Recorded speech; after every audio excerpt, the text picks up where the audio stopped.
Right. Okay. I make it 10 o'clock.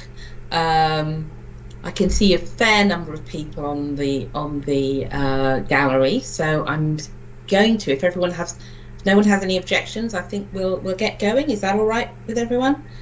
Great. Okay. So, good morning, everyone. My name is Anita Day, and I am Chair of Worcestershire Acute Hospitals NHS Trust. I'd really like to welcome you to this. This is our first meeting of the board in public on Thursday, the 8th of September. But this is my first since taking on the role of chair from my predecessor. I will say a little bit more about that later on, but for now, I thought it might be really helpful for me to say just a few words about this organisation, about who we are, our values and behaviours, and what it is that we're trying to do every day for our patients. Many of you will be familiar with our strategic pyramid, and I'm hoping that Richard will be able to put it up for us, just to remind us of the layers of it. But the problem with something that is so familiar to us is that sometimes we actually stop noticing it. So what I'd like to do is just to start off by just reminding ourselves of its key dimensions and how this guides us in everything that we do. Brilliant, it looks like it's happening now. As I say, it's very familiar, but again, let's just remind ourselves of what it says. Our purpose is very clear. It's putting patients first. That's why we're all here. That purpose is underpinned by our vision of working in partnership to provide the best healthcare for our communities, leading and supporting our teams to move forward. But that vision will only become a reality if we deliver on our strategic objectives. Best services for local people, best experience of care and outcomes for our patients, best use of resources, best people. And it's really clear that we need to work together as a trust and with our system partners in order to do that. And it involves positively modelling our forward behaviours and meeting the priorities that have been set out in our clinical services strategy and those enabling strategies that lie underneath that. And then increasingly, we're going to do that using or with the aid of our forward improvement system. That system is really important because it's built on respect for the commitment and expertise of our teams. It recognises that the best people that can improve the work we do are the people that are actually doing it. It's about a mindset of continuous improvement where better never stops.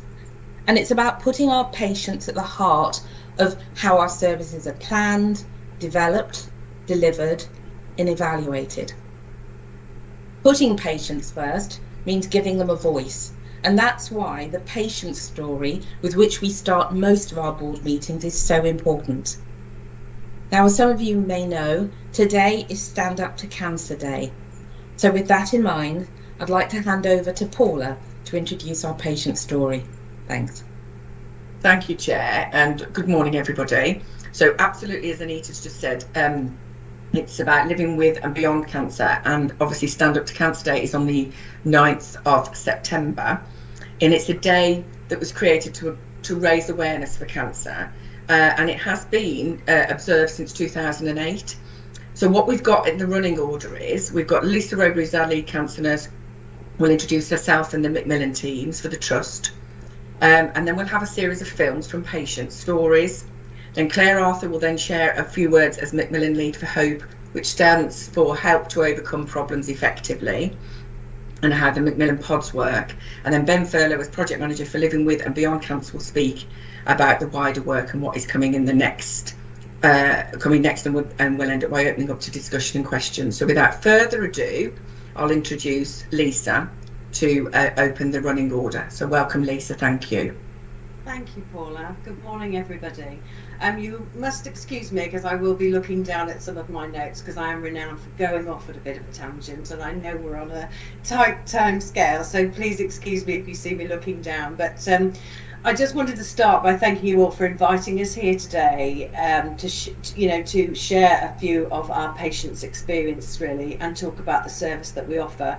So I know Paul has just briefly introduced, but let me again introduce myself. I'm Lisa Robury. I'm the lead cancer nurse for the Trust. And I also have a few of my colleagues here with me today. Claire Arthur, who is the Macmillan Information and Support Lead for the south of the county. I have Ben Furlow, who is our Living With and Beyond Project Manager. We also have Claire Williams with us. I can see Claire somewhere.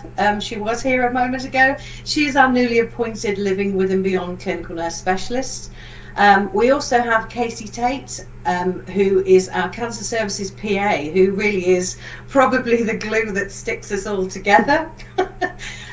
We do have two other colleagues that can't be with us today. We do have Angela Gillett, who is Claire's partner in crime, really. She is the Macmillan Information and Support Lead for the north of the county.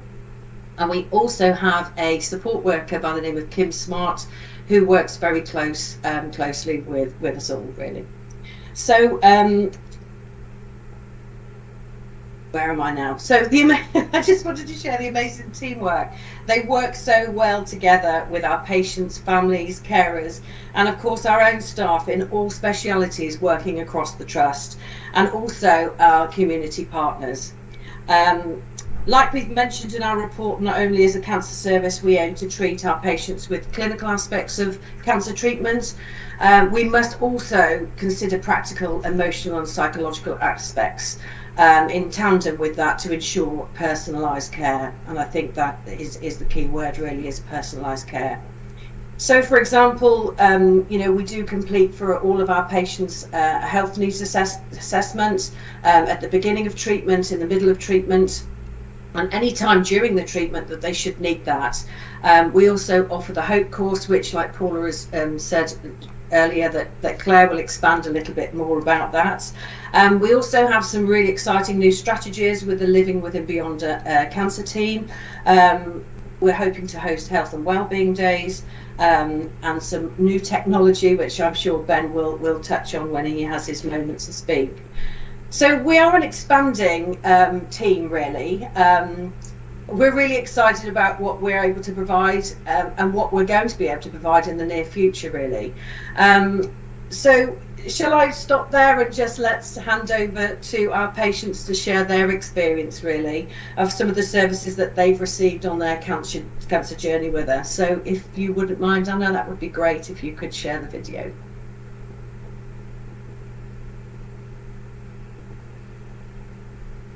2 years ago, I was diagnosed again with cancer, and somebody told me about Macmillan, and they have made such a difference to my life.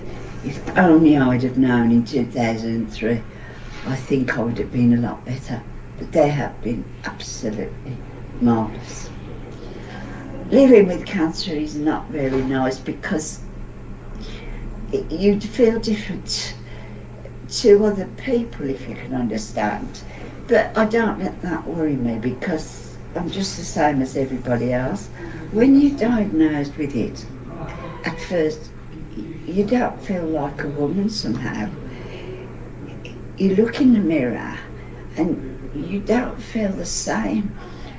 I can't explain how it feels, but you just don't. But they have given me the confidence to dress up, to put my makeup on, to do my hair. I don't even go shopping without I do this. This is how they've made me feel. And when I look in the mirror, I say I look like a woman. And it's just that sort of thing that I think is wonderful.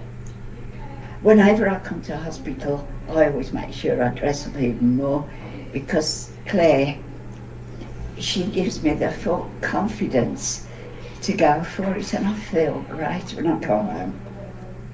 So I could go to the place in Worcester that Macmillan had advised me to go to, and got this another wig, which is now, and I wouldn't have known about this either. So everything that they've done for me, I can't thank them enough. Nothing's too much trouble, nothing. And I just wish that I'd had this years ago, because I think I would have, mind you, I do cope with it very well, really. When a husband who thinks the world of me. I've got a son who's exactly the same. He couldn't go to work when I went in to have this. He was here all day waiting for me. I'm very lucky. They got me a blue badge, but it's the convenience of having, I could have done with this in 2008, and it was only Macmillan that did it for me. It's those little tiny things that have made all the difference to my life. I was diagnosed with colorectal cancer in May 2020, so it came as a shock, and it happened to coincide right at the start of lockdown, and I lived alone, so the impacts were quite severe really in some regards. My experience though of the support I've had from the NHS and everyone concerned has been absolutely fantastic. I couldn't fault it, it's really helped, and even with the overlying COVID impacts and living alone, it's really got me through it. The treatment's been fantastic. The difference that has made to me is I can now go on confidently with the rest of my life. I've been given that opportunity. I'm addressing health issues I've had before, lifestyle issues rather. And you know, I can't say enough about the treatment I've had. Very pleased, and I intend to make the most of what I've got left ahead of me. Cancer affected me by the fact that quite a lot of the time I felt quite lucky that I'd had it during COVID, really. I had super treatment, very quick. Went to my doctor, who was brilliant and sent me to the Worcester Breast Unit Haven, and saw Mr. Wild, who was the most wild and wonderful man I've ever met. Amazing sense of humour. So when he told me that my cancer in my breast was a little bit like a snowman, we called it Frosty, and Frosty made it seem as though it was much less threatening and much less invasive type of thing. We made it human basically. I had nearly 18 months of treatment starting in December. I had chemotherapy first, followed by a mastectomy, and then I had to have another lot of chemo because I had to have mop up. All the way through my treatment I worked full time, but from home. Right, Hope is run by the Trust, mainly with Macmillan, and the Hope course itself is all about living with cancer and beyond your cancer, and how you deal with your cancer once you've not got it anymore, but the after effects. It's brilliant. It's a self-management course. So you are looking at lots of different aspects of your life, and trying to make sense of them, and it helps you so much. I can't tell you enough about it. It's just brilliant. I came away after we had 4 sessions. I would have liked more, but I came away feeling so much better and feeling as though I could move forward, and that is what Hope is about. It's about living with cancer and beyond, and I'm beyond, and I really thought it was good. In fact, I've actually said that I'd like to volunteer because I just think it's absolutely brilliant.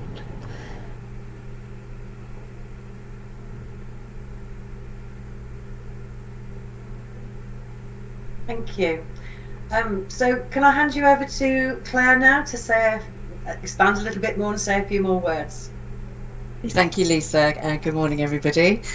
So our service primarily really exists to support, as Lisa said, our patients, our carers and families, but we very much work in partnership with the clinical team, both within the hospital and in the community, to address, provide information and to signpost to relevant support services.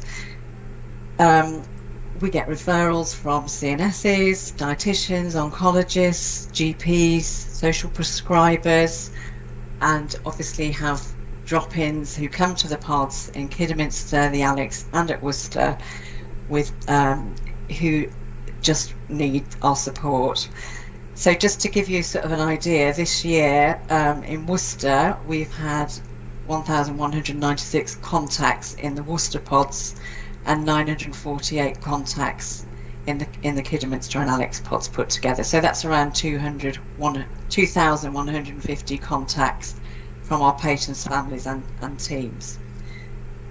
Many patients, like this morning, for instance, just before we came online, will literally drop into our pods, often feeling totally overwhelmed by their diagnoses, unsure of what they've heard, traumatized, information that perhaps has just gone straight over their head, not because it hasn't been explained well, but just because they're in a state of anxiety and trauma. We're there to support them, to sit them down initially to look at their emotional story. I have a background in social work. My colleague Ange Gillett, who's not here today, she's a very experienced nurse, so hopefully between us we have quite a lot of information and support to share. A lot of our patients, as well as clearly being emotionally traumatized by what they're facing, have other issues as a result of their diagnosis of cancer, such as social problems, a lot of financial concerns around how they're going to bring an income in, maybe pre-existing problems, housing problems, social problems. How are they going to tell their children that they've got a diagnosis of cancer, or perhaps facing end of life? Parental problems, money problems, mobility problems, just the cost of cancer altogether. So our job is really to listen first and foremost, and then to assess their needs and to provide that emotional support and hopefully give them the strategies to move forward. We work very much in partnership with our Macmillan CAB team and speak to them daily, several times a day, so that patients can get a full review of their financial situation, what means tested, non-means tested benefits they can access. They're supported with all applications. They will also help us with any housing problems, whether that be social housing or anything else. We also discuss quite frequently employment concerns that some of our patients might be facing. Obviously, all patients who have a diagnosis of cancer, whether it be today or 10 years ago, are considered to have a disability. So under the Equality Act, they are protected and should not be discriminated against. So we provide a lot of information through our Macmillan partners. They can provide employers with advice and support, employees, and also those who are self-employed, to look at reasonable adjustments in the workplace and schemes like access to work and that sort of thing. Patients will often come to us, or carers and families, about wanting information about wills. So we direct them to the Macmillan service, who offer free will writing services. And well, even on occasions where CNS comes to us and say, we've got a situation, somebody needs a will, or end of life, so try and get solicitors in to the bedside to sort that out. As I think you heard on the video with Mavis, looking at people's self-esteem and self-image is very important. So we will look a lot with patients like Mavis and try to make sure that their wigs are sorted out, they've got the finance to do that. We look at people's sleep issues, fatigue problems, and signpost to other organisations who will offer one-to-one support, webinars, workshops, to try and support our patients in doing that. We also have, obviously, depending on what the needs of the patient is, we refer to the psychology teams via our CNSs and to schemes such as buddies. Obviously, Macmillan has a buddy scheme that partner our patients who perhaps can't speak to their families in the way they wish to, don't want to burden families, but just need that independent somebody to go around to their home, have a cup of tea, dig the garden, go shopping, whatever, as an outlet to support them. As Lisa touched on, we are also the port of call for the holistic needs assessment, to focus on that personalised care for each patient. The patient will receive a holistic needs assessment, and if they decide they would like to complete that, all of those assessments come back to myself and Ange in the pods, and we contact them by phone individually and discuss any of their presenting needs, whether they're physical, emotional, practical, diet, exercise, loneliness, shopping, smoking, whatever it is. We'll try and put a strategy together to support them. On the video, Joe talked about hope, and I know it's been talked about earlier. Myself and Ange and the team, the wider team, facilitate the hope course. Obviously in lockdown that was very difficult to do, but there was an online program that perhaps met some people's needs, but nothing like having face-to-face to support people with cancer. And as I say, just literally before this Zoom, I had a knock on the door from a radiotherapist with a patient who's just completed a radiotherapy. She'd had surgery, good prognosis, ready to go, and she's absolutely in bits, thinking, I don't know what to do, I've got to go back to work, I'm on my own now, radiotherapy's been my safe haven, what can I do? So we'll be talking to her again later today about accessing the Breast Cancer Haven support group, going to their open day on Saturday, joining our hope courses, and perhaps having a buddy to support her on a one-to-one basis. So what's the hope course about? So it's basically a self-management program created by Coventry University and working in partnership with Macmillan. A 6-week course was put together, which runs for 6 weeks, 2.5 hours per week.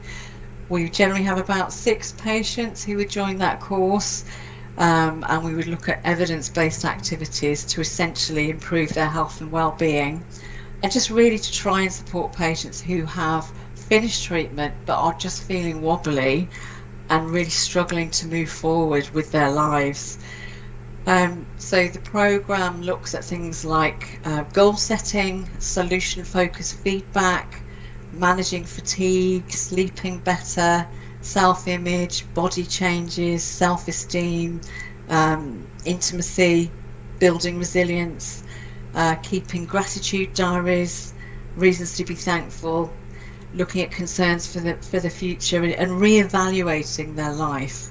It's very much works around the sort of the power and support of the group, but it has had really good positive feedback, and I think Joe has perhaps speaks for itself really. It seems to be quite well received. So I know that Ben's going to talk more about some of the projects and things that we are involved with, so I think without further ado I'm going to pass over to Ben. Thank you. Thanks, Claire. Yes, thank you, Claire. So I just wanted to give people a bit of an update really about what we've been working on as a team to sort of expand on what Claire and Lisa have already said. So got some really exciting things. Well, I'm really excited for them, and the team are as well. So since we've been able to go back to seeing people face to face in larger groups, we've been able to start our cancer support groups up again, which has been great for patients and staff. Colorectal team have their second event of the year on Monday at the Pear Tree. The last time we did, we had about 70 people in attendance, which was really good. That's where I first met Dave, who spoke on the patient story earlier. He's also attended our younger adults support group too. So it's really good to have patients that are willing to come and do these talks to individual patient groups. I think they get a lot from it.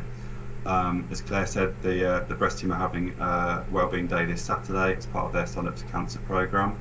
They're also throwing a breast cancer ball later this year, I believe.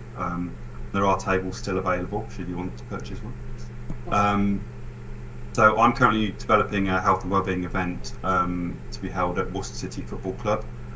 This will be for about 60 patients, and it's going to be for, across all tumour sites to help patients share their stories, have any questions, and also get support from clinicians that will be in attendance. The plan will be to have sort of breakout rooms to look at psychological support, coping with fatigue, diets, how to keep active, as well as local arts and crafts groups in the area aimed at patients living with and beyond cancer. Plan then, if this is its successes, will then roll them out further across the county to make sure there's equity for patients in different locations. As Claire mentioned, we work closely with local support groups and agencies to support patients.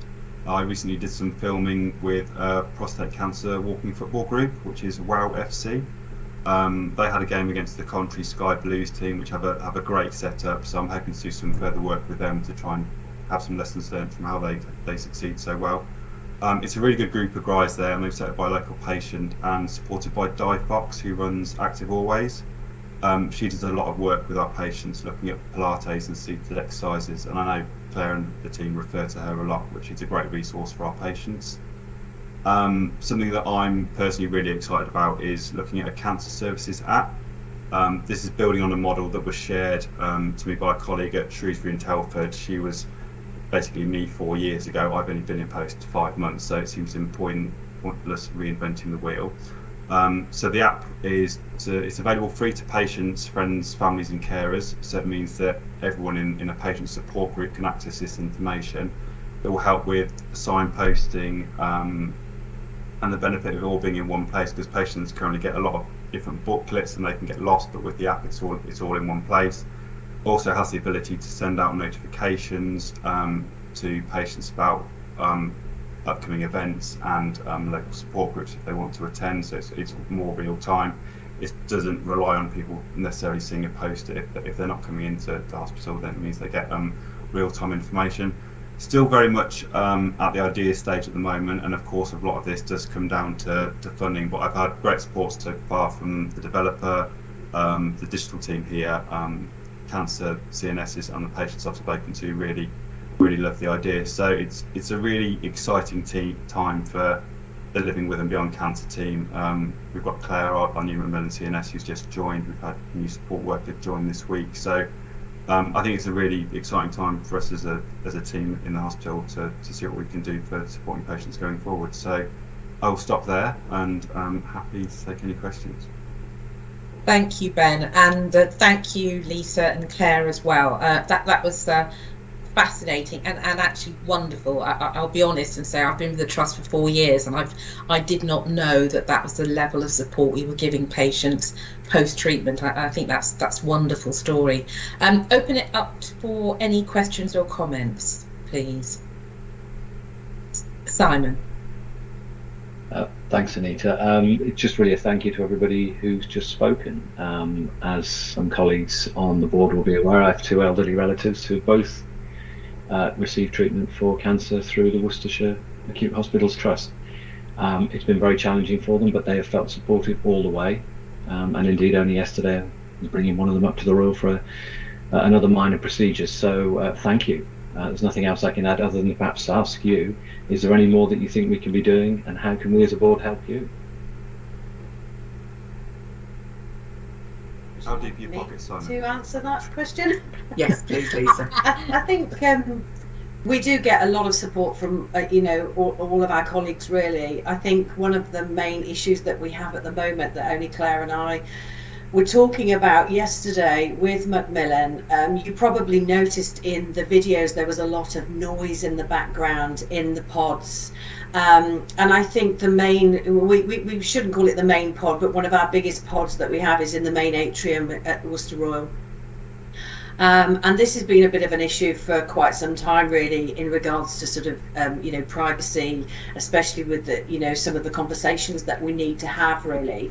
So it gets very hot in the summer, it gets very cold in the winter. We have the occasional bird fly over and leave us a little present. There's all sorts of things like that we need to sort of tackle, really. So Claire and I did meet with Macmillan yesterday, and we have a wonderful architect for Macmillan that has designed a new improved pod, which has been quite difficult with the building regulations because it has no roof on in the pod. We can't put a building within a building. However, he has designed us the most amazing pod. Claire and I really couldn't believe our luck, really, the way that it has been designed. So it's got a sort of like a little pod within a pod. It's got a nice seating area, it's got a desk, and also a little pod also contained in it, so whoever's doing the health needs assessment telephone conversations can have that in complete privacy, really, and it will sort of dub down some of the noise that we experience. So just in regards of support, really, they are willing to fund all of that. That's going to be no cost to the trust. They are willing to put that forward, but just support as it goes up through the sort of echelons and through NG and the estates, etc. If we could have your support, I would, which I'm sure we would, I would really, really appreciate, because that would be a huge improvement for our patients. I think as well, just adding on that, I think there's so many people that actually, as you were just saying, you don't realise necessarily what this wonderful team do and how much of a service they provide, really. I think that pod in the main atrium has been there for quite a number of years, and people walk past it even though it's such a great big green screens around, but don't necessarily know what goes on. But we have a great footfall, and we are in the right place, definitely there, and also in the oncology unit. So yeah, just would really appreciate your support with that next project, really. Thank you. Thank you. Any other questions or comments? I don't see any more hands. So I'm just going to say again, thank you so much to all of you for what you're doing. This really is something that I wasn't aware of, and I think the breadth and scope of the support you're offering is really impressive, and it's a great example of partnership with a third sector organisation like Macmillan, and how actually when organisations from different sectors come together, you can actually do some really wonderful things. So I think this is a lovely story, and it was really wonderful to hear those personal testimonies from those patients. It really drove home how even the little things could make such a difference to people's lives. So I think you're doing a phenomenal job. We have noted your comment regarding the pod. I think the need to have some privacy for some of those perhaps more difficult conversations, to not be disturbed by noise from outside, makes absolute sense to me, certainly. So please let's see what we can do to help with that. Thank you all for your time. Paula, you wanted to say something? Only just to say, Lisa, bring me the plans and we'll speak to Scott Dickinson with Paul. Okay? Thank you very much. Thank you for your support. Perfect, Paula. Anyway, thanks again, and if you'd like to disconnect now, that's fine. Thank you. Thank you. Thank you. Goodbye, everybody. Bye-bye. Bye. Thank you. A lovely story. Thanks again to everyone who Paula and the team who put that one together. I think that was great. Having started off on the right foot, then let's start to move into the formal business for today. First of all, apologies. I'm aware we have an apology from WACAR. Do we have any other apologies, Rebecca? None that have been received, thank you. Thank you.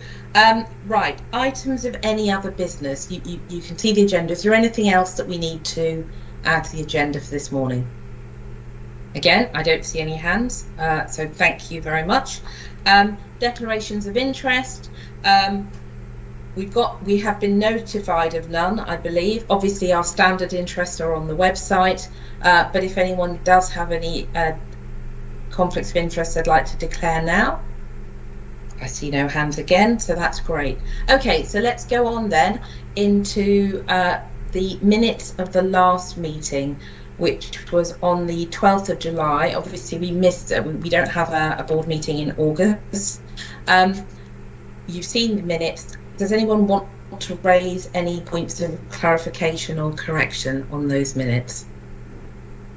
Again, I'm not seeing any comments. So are we happy to approve those as a true record? Thank you very much. Okay then, moving on. Let's go to the action log. Rebecca.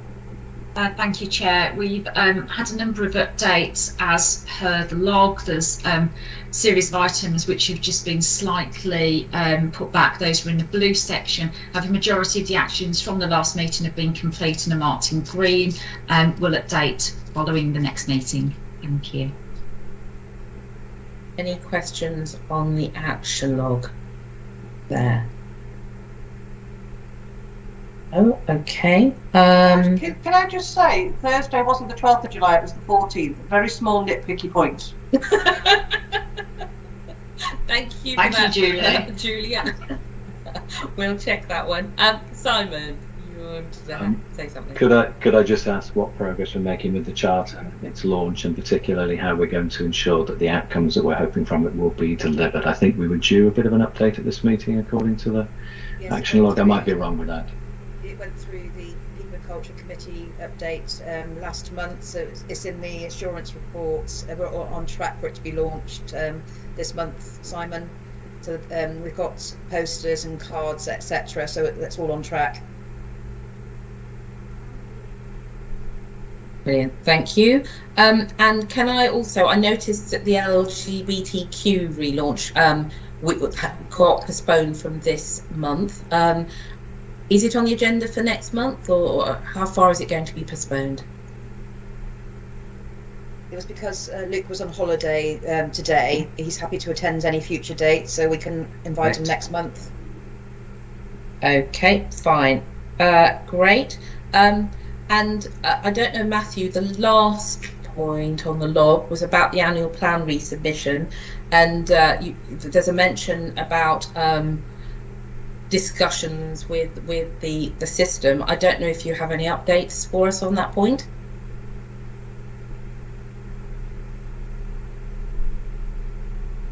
Don't know if Matt may have lost Matt. Thanks, Anita. Hopefully you can hear me. Hopefully you can hear me all right. We've got a meeting coming up with Simon and Mark, Dutton, Neil and I in the next couple of weeks where we'll clarify progress, particularly with regard to winter monies that we're expecting to come into the system. Happy to update you after those meetings. Perfect. Thank you very much, Matthew. Okay, so if I can't see any other hands, so if we're all happy with the action log, subject to those, let's move on then to the next item, which is the Chair's report. I've just got really sort of three things to sort of talk about in this section. The first one, as I think everyone knows, this is my first board since I took over from my predecessor, Sir David Nicholson, and I thought this would be the perfect opportunity to just say a few words about that. I've been on this trust for 4 years, and I've really seen the journey that we've been on over those 4 years. And there are lots of things that one could point to in terms of over that 4-year period, improvements in our operational and financial performance at various times over that period. I think for me, however, the thing that I almost think is as important, if not more important, have been some of the cultural and behavioural changes that I have seen in this organisation. There's absolutely no doubt in my mind that we are a far more mature organisation than we were when David came in. I think that in terms of a renewal of a sort of a sense of purpose, I think we know who we are, what we're trying to do, and I think there's been a real renewal of that. And I think the final thing I'd say is there's been an absolute visible improvement in our self-belief. We know that sometimes things are challenging, and we're in a challenging situation right now, but we do have an absolute belief that we can and we will and we must do the best we can for our patients. I think those three things are an incredibly important legacy, and on behalf of the board I'd really like to thank Sir David Nicholson for that legacy, for his service over those 4 years, and to wish him all the best for both his ongoing role with Soundwell and West Birmingham, but also his new role as chair of Dudley Group Foundation Trust. The second thing I'd like to just bring to the attention of the board is, following those changes, I'd like to formally announce that I've asked Dr. Simon Murphy to take up the role of Vice Chair for this trust, and indeed I've asked Dame Julie Moore to assume the role of Senior Independent Director. I know that we can count on both of them, and indeed all of our board members to continue all the great work and the focus that we've been doing. So I know that with them, I know I have, and all of them, I know we've got a great team. Finally, I guess the formal bit of it, as you'll see in the papers, there were, over the last 3 weeks or so, I have had to take shared actions in respect of a group of about 5 procurement contracts that needed approval during the month of August. In the vast majority of cases, those contracts had already been approved or had gone through scrutiny of the Finance and Performance Committee. And I think in all cases we had to act quickly in terms of maximising cost savings and benefits to the organisation. As we didn't have a board in August, I took those actions as chair, and I'd be grateful for your confirmation of your approval of that, please. Are you happy with that? Thank you very much. Then in that case, I'd like to move on to the Chief Executive's report. Matthew. Thank you. Good morning, everybody from Western Spain. I hope you can hear me okay. So I'll take the paper as read. There are a number of important things that have happened in the last month or so, but really just echoing your words, Anita, about the areas of improvement, but the one continuing Achilles heel that we have as an organisation is our emergency pathway, not just for our 2 hospitals, but across the county and the system in Worcestershire. As the paper says, we've been identified within a cohort of 6 trusts that have particularly poor performance in long waits for patients to be moved off ambulances, particularly on the Worcestershire Royal site, and disappointingly that has continued through the summer, and not unlike many hospital trusts, but quite significantly worse than most. The previous Secretary of State for Health met with the 6 chief executives initially, and then the senior leadership of the NHS met with chief execs and ICB chief execs to discuss potential further developments that would help to ease ambulance handover delays, and particularly keen for all 6 trusts to implement a model that had been trialled at the North Bristol Trust, whereby essentially it's a load levelling exercise where risk is shifted across the hospital rather than just potentially being located in the emergency department. We commenced that in phase 1 over the weekend, the 4th, and moved to a full implementation earlier this week, and I suspect Paul, during the integrated performance report item, will give us an update on how that is progressing. But I can't stress enough, colleagues, the continuing risks to patients, and therefore the continuing focus of the executive team and I on dealing with this single and quite significant patient safety risk for us and our partners across the health and care system. I'm sure we'll come back to that, Chair, later in the meeting. Big welcome to our foundation trust, foundation doctors who joined us at the beginning of August.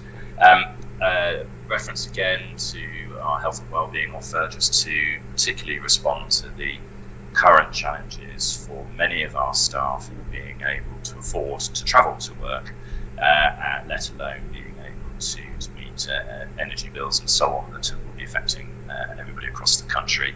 So we're doing what we can to make life as easy as we possibly can for our staff. Other items, just reference there to you and I, Chair, welcoming Krishni Waring and 2 non-executive directors from the Integrated Care Board for a visit to the Worcester site, and we're planning visits to the other sites to help the ICB chair to understand the work of an acute trust and the particular really good bits and areas for continuing development that go on within our hospitals. A reference also in my report to the undertakings that we have with NHS England, the progress review that we've had with them, and the way in which we'll continue to monitor progress against the particular undertakings. Again, no surprises there. Emergency care, diagnostics, cancer, and elective recovery, which feature very strongly in our discussions around our integrated performance report. And then final reference, again, big thanks to Vicky Lewis for picking up the role of CIRO until we get other appointments made into the executive team, and then we can look at portfolios in the round. So happy to pause there, Chair, and take any questions from the board. Thank you very much, Matthew. Julie. Thank you. Matthew, you may want to cover this later on when we talk about performance, but you mentioned that the implementation of the Bristol model is spreading the risk throughout the trust. But I am aware in other parts of the country where that goes further and that the risk is spread across the system. Is this happening across, and how are we being supported? You know, as an example, the community trust taking patients in a similar manner. Yeah, it's a really good point, Julian. One of the discussions that I had with some of our clinical leaders, with Paul and Paula, we invited Simon Trickett along to give the assurances that in his role as the Integrated Care Board Chief Executive, he would be making sure that the Community Trust and the Council were stepping up to help support the teams here, particularly our physicians and surgeons, who we really didn't want to get into the situation where they were accepting more patients onto the wards to level the load of risk, but couldn't discharge those patients quickly enough or safely enough into their own homes or into community hospitals or community teams. So we were given very, very clear assurances as of last weekend, and Paul may be able to update on this as I've been on leave this week. We hadn't yet seen the agreements that we were expected playing through into actually making a difference, Julie. So I think there continues to be more to do to help to make sure that the load is levelled across the whole system as opposed to just our focus, which rightly so, we should be focusing on what is within our gift. And hence why Simon's role as being able to be the arbiter of the whole system is so important in making sure that we get traction on the areas where the Community Trust and the Council can help us. Sorry, can I just come back on that, Anita, a minute? So Matthew, will we be getting, I mean, I'm sure our performance is visible for everyone to see. Do we get a cross-system performance report so we can see the impact this is having? Yeah, so I think I've mentioned previously, Julie, we're working on a place level, so a county level set of performance indicators that we'll be taking through the Worcestershire Executive Committee, which, if you like, is the group that focuses on emergency, elective, cancer and other areas of particular quality and performance focus. That dashboard Vicky's team are working on, because we're leading on the information management and development of that dashboard. I think it's fair to say that the maturity of information that is available in other parts of the system varies, but I wonder whether Vicky, you'd be in a position to tell us when we might be able to see a dashboard in draft at our board, so we can start to see the fulsome indicators, not just the ones that we're focusing on. Certainly, Matthew, I think we'll probably be in a position to share that in October. Okay. Thank you. Great. Richard. Thanks, Anita and Matthew. So Julie's asked some of the questions, and I guess we can further discuss some of the operational performance later in the meeting. My second topic was really, it's really good to see we've got attention for the cost of living situation with our staff. I think it's a big concern. Can you say a little bit more about the actual offer from the money charity? I wonder if Tina, you'd be able to provide detail there. So we put a bid in, Richard, for vouchers, meal vouchers from the charity for people that at work that we can support with hot meal, hot drinks. So that's one of the bids that we've put in. We're also currently exploring whether we can get either discounted or free public transport to aid people to and from work. We're just working up the details of that before, again, putting in a bid in for charitable funds. The other aspect you'll see later in the reports is around the financial advice support that we've added to our health and wellbeing pinwheel, and we've been running a number of free seminars, webinars, etc. within the trust to support people with that. There's also an issue around the pay awards, where some of the staff groups have been put into the next category for pension contributions, which has a negative impact, and we've been ahead of the game in notifying staff of those and giving people a longer period to pay those back. A number of things that we have been doing over the last couple of months, and we'll continue to review through our steering group to make sure that we're meeting the needs of staff. Thank you. Simon? Similar questions or points that Julie had made, but just to ask Paul, is it possible that when he speaks he can update us on how the report that we had at the last board meeting on ambulance handovers is being implemented, because there were some actual defined measurable targets that we'd all signed up to, not just us but everybody else across the system.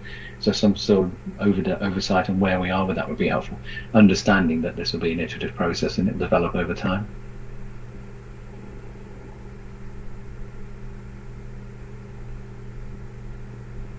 If it's okay, Chair, I'll pick that up in the IPR.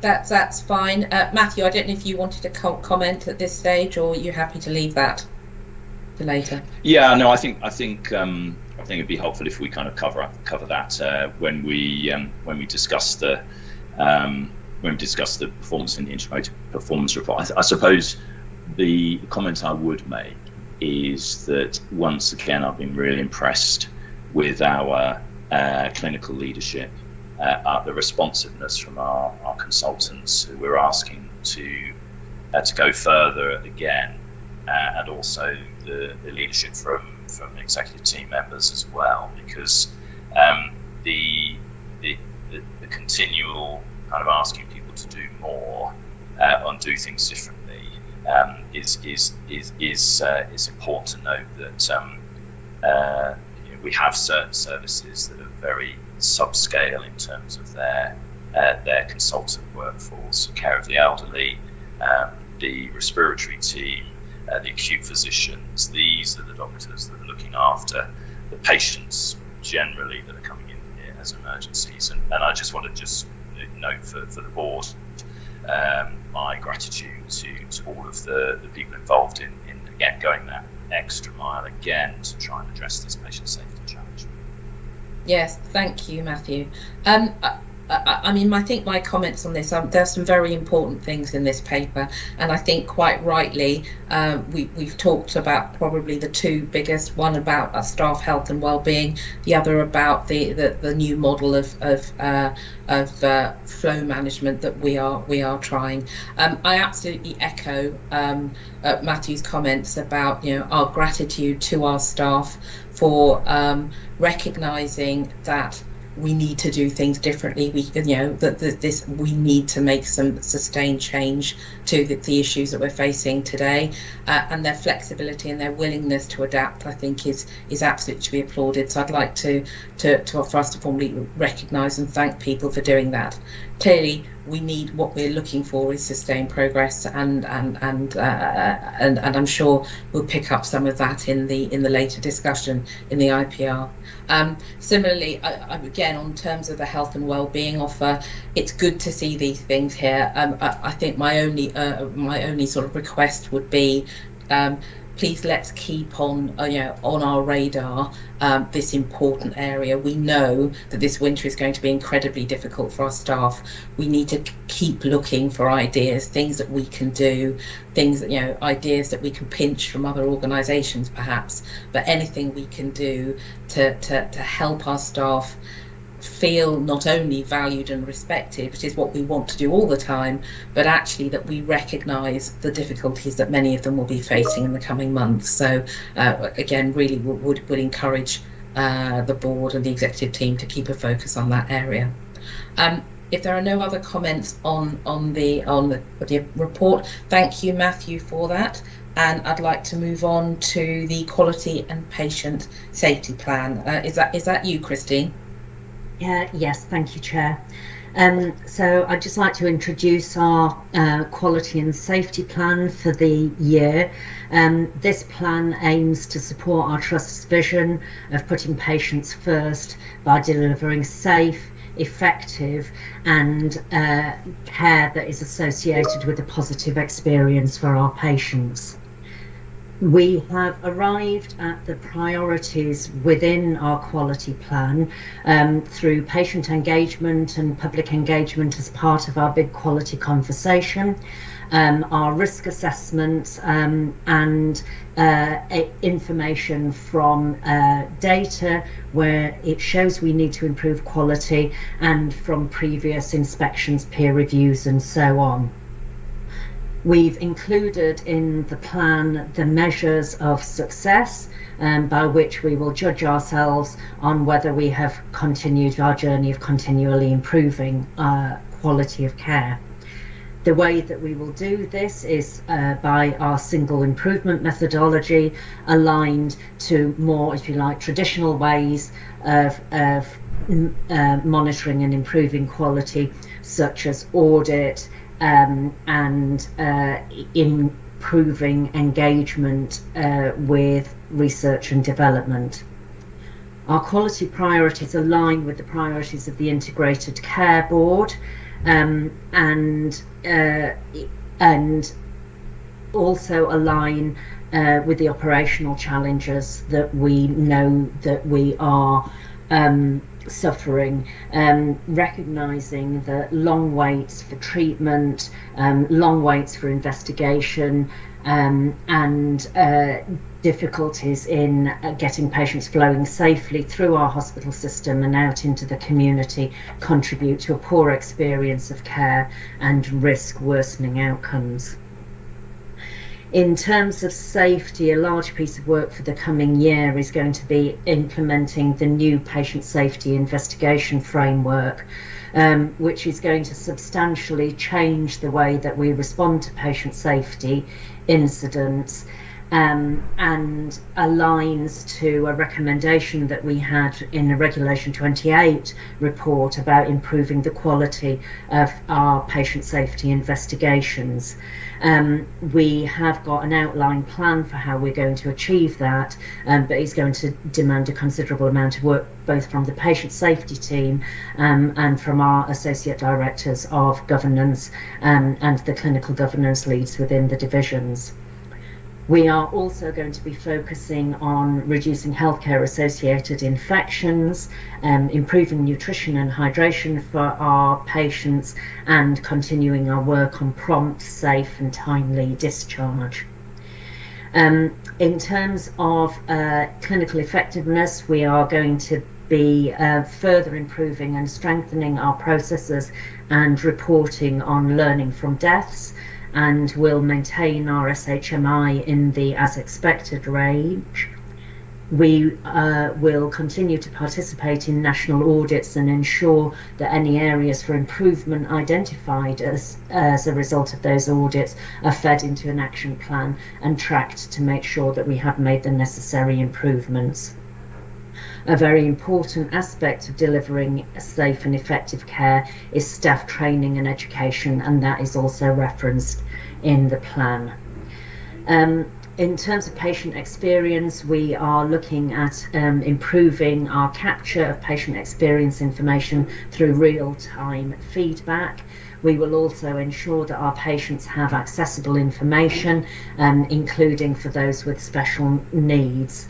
As a considerable piece of work being undertaken by Paula and her team on improving pathways for patients with learning disabilities is also included in our plan here.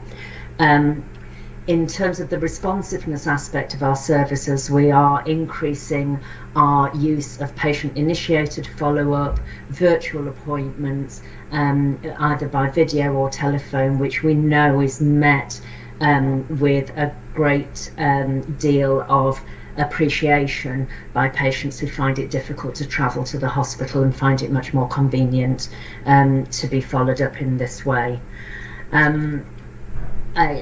I think that summarises the contents of the report. I am very happy to take any questions. Thank you, Christy. Colin. Thanks, Chair. I welcome this paper. It's, I think, a very important statement of aspiration and intent. But as Christine acknowledged in her remarks, there are, whilst we have some real strengths in our provision at the moment, there are some weaknesses. And if you contrast this paper with the paper that's about to follow, when we look at our current performance, that there are some very significant gaps between where we want to be and where we are. And to me, that calls for a sort of bridge, a statement which can give the board assurance that we know where the weaknesses are, and that the very high level improvement actions that are described in this paper will actually lead to the improvement that we need to see to be at this level of achievement. Thank you, Colin. I don't think any of us underestimate the challenges that we've got to meet in delivering the quality of care that we want to deliver for our patients, that we would want our own families and friends to receive if they were patients of this hospital. All I can say is that in my engagement with our clinical staff, medical, nursing, allied health professionals, and our support staff, as part of developing this quality plan, I am seeing no shortage of ambition in terms of wanting to improve. It is going to be difficult. We're going to have a very tough time, particularly over the winter.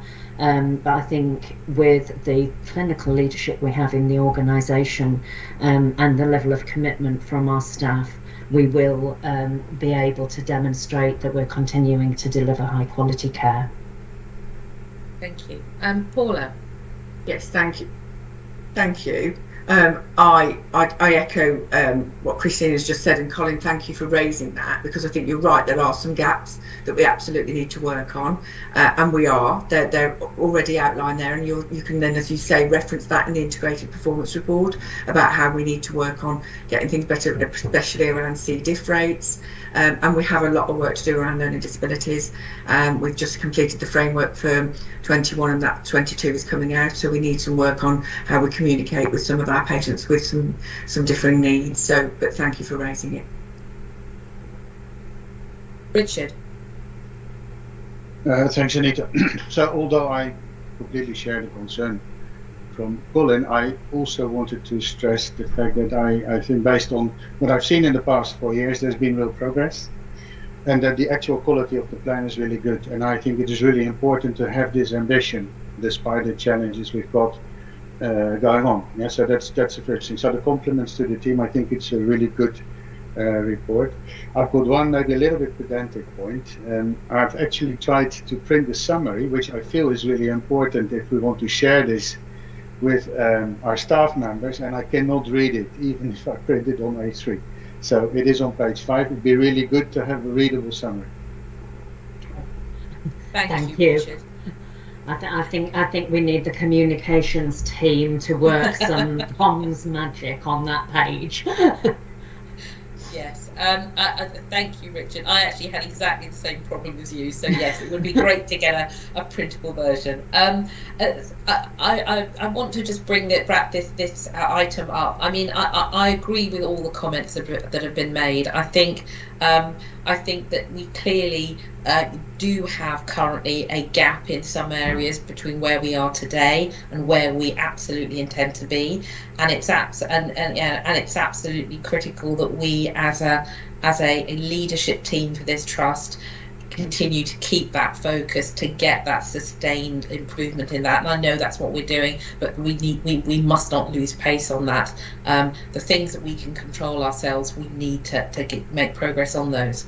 But I do actually think, this is a really good document. I think I know it's had a bit of a troubled past and has been through a couple of iterations, but I think this is a really clear statement of where we want to be.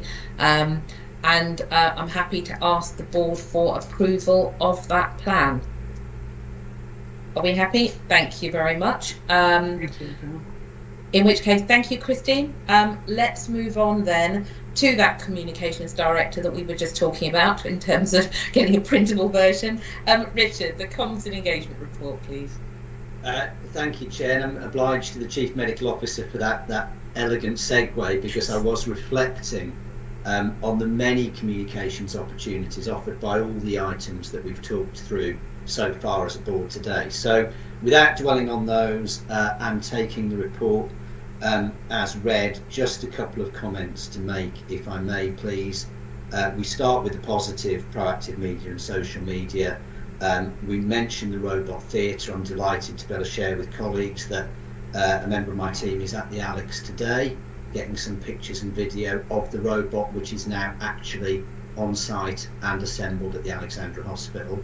I went to see for myself yesterday and was able to give it a little pat. So that is a great step forward on our efforts to put patients first and offer the best experience of care and outcomes for our patients, and will hopefully be a great morale boost for the Alex and the Trust, and send out a very positive message to our community. Also reinforcing that positive message through to other sources are some of the many national awards and recognition that we are now attracting. I mentioned Trudy Burlett receiving what I think was widely recognised as a very well-deserved Gold Award from the Chief Midwifery Officer. The continuing plaudits for Call Me, and colleagues who follow social media will have seen the coverage yesterday evening of Call Me picking up another award in the NHS LGBTQ Plus Advisor Awards. The many and varied activities that our colleagues are still managing to find the time and energy to do, notwithstanding the demands of the roles they do, and then our own efforts to recognise our staff through this year's Staff Recognition Awards. Particular thanks to Simon and to Paula, and also in her absence Jules, who supported the final judging panel yesterday. I think if we needed another reminder of the extraordinary efforts that colleagues in wards and departments, patient-facing and support functions, are putting in every day for our patients, it was reading through the shortlisted entries was inspiring and humbling. We talked about the Forward Improvement System. I know Matthew has talked about the Leading Forward event that we held in June previously. This is my first report since that event took place, and it was, I think, generally agreed to be a great success, if only for the pleasure of getting colleagues together again after a prolonged separation. And we are now looking ahead to a similar event for another cohort of senior leaders, to introduce them to the Forward Improvement System, and also a separate one that will start to bring our clinical and corporate leaders along for the part that they've got to play in the delivery of our 3-year plan. It hasn't all been positive, Chair, and I mentioned in the report some social media challenge that we had over an interpretation of a part of our wellbeing offer. I don't propose to go over that in detail, but it does demonstrate the kind of environment that NHS organisations find themselves working in, and the risk in doing anything that could be misconstrued. We've reflected as a comms team on the lessons learned from that, whether we could have anticipated it, whether we could have responded more effectively. I think the overall reflection is that we probably did the best damage limitation exercise that we could, but it is something that some learning that we'll take going forward. And other than that, I end with my customary conclusion about the continuously growing demand for our services. We will have a short-term slight dip in capacity, because today we say goodbye to a team member, Luke Randall, who many of you will have worked with. Luke is leaving for bigger and better things, to be the head of comms for a mental health charity in the Black Country. I'm delighted to say that we have appointed his successor. Credit to our HR colleagues who are pushing that application through in a very timely way, and I hope to be able to introduce you to our new communications officer at some stage in the next couple of months. Leave it there, Chair, but obviously happy to take any questions.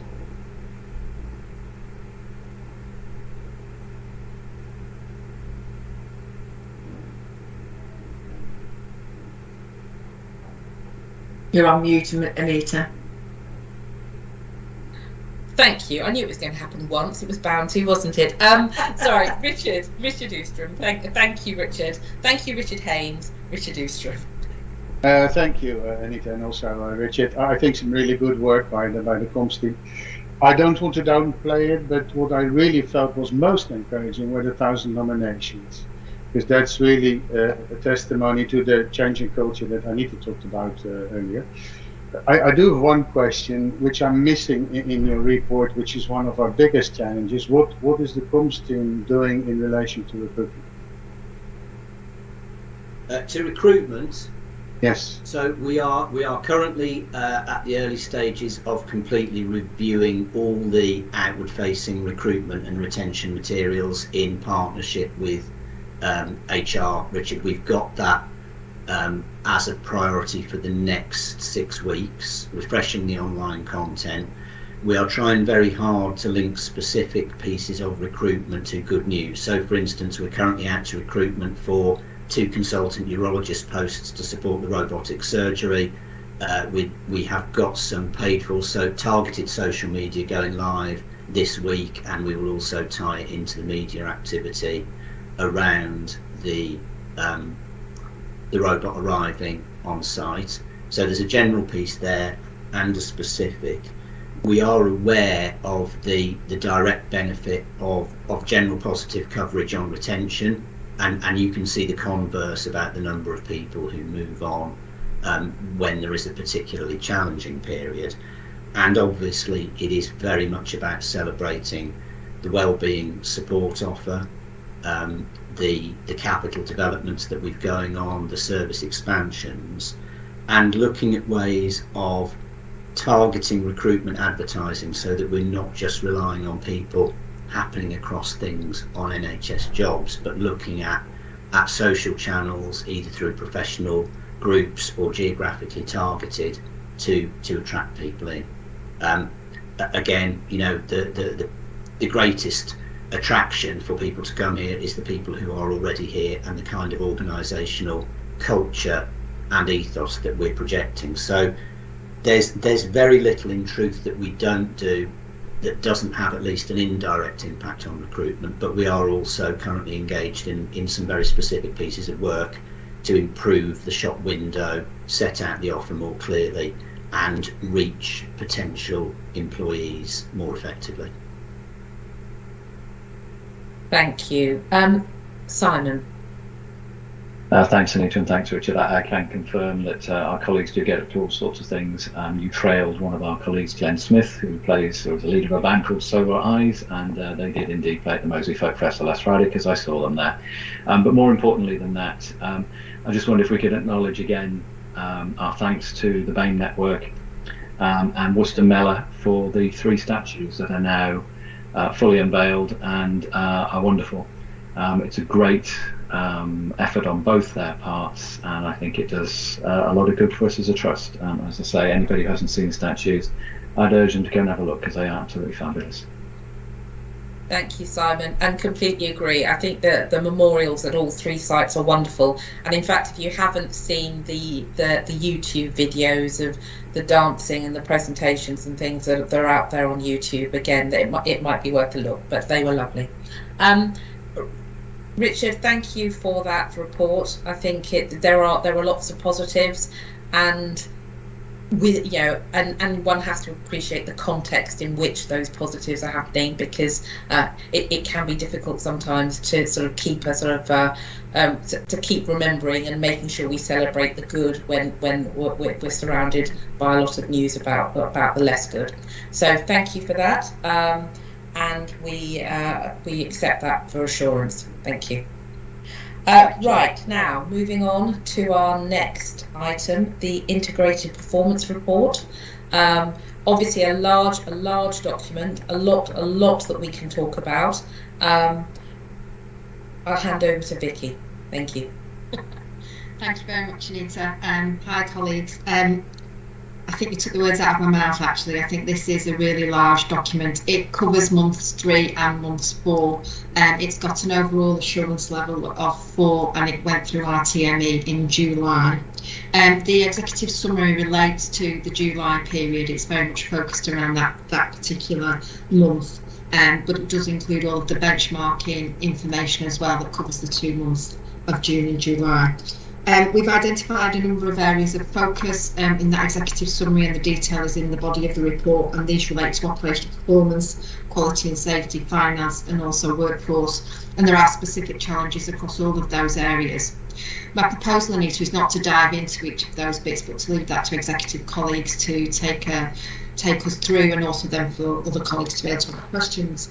I would, however, just like to identify in terms of pages 105 and 106. I don't know if people have spotted, but we've actually got in there the prototype of the at a glance barometer. So how are we doing across 4 or 5 key indicators? Please accept that as a work in progress, colleagues, and if you do have any specific comments around that, I would be glad to receive them. And it is something that executive team colleagues we're working on together, but I wanted to put something in the pack so at least you had a sense of where our thoughts were. I would also like to just call out that we've actually got 2 different figures in the pack relating to walk-in attendances, and those were on page 105 and also on page 108. And the 105 figure includes the MIU activity which takes place at Kidderminster, whereas the other figure is just for the ED attendances. So that's just a housekeeping point, Chair. And I'll pause there if I may. Thank you very much, Vicky, and I think that's very sensible. Let's get into the more detailed discussions. So, operational performance. Am I handing over to Paul? Thank you, Chair. I think there's kind of 3 areas I'd want to pick up on, and if I could, I know this report goes to July, but I think it's important the board is aware of the current position. So if I could pick up on that with some positive news and some areas where we clearly need to improve. So in terms of long waiters, I'm sure the board will recall from the initial report in April that we had the potential of 23,901 patients who could wait over 78 weeks by the end of March 23 if we didn't do anything. And colleagues have been working really hard on that, and that number of 23,901 has now reduced to 9,682. So in less than 6 months, we reduced that by over 55%. Clearly, there's a lot more to do to get that figure to 0 by the end of March, but I think that's a positive position. In terms of the 104-week waits, our report for August, which will be submitted in just over a week's time, the expectation was that there would be no patient waiting over 104 weeks at the end of August unless it was patient choice. And I can confirm that our submission will show that there are 12 104-week breaches and all 12 are patient choice. So we will have met the requirement, all of the patients have been treated. Clearly we need to keep that up throughout the rest of the year, and at the moment we're showing for September, although this sounds odd given it's only the 8th of September, but at the moment we're identifying just 1 breach at the end of September, and that is again a patient choice breach where a patient has requested that they're not treated till October.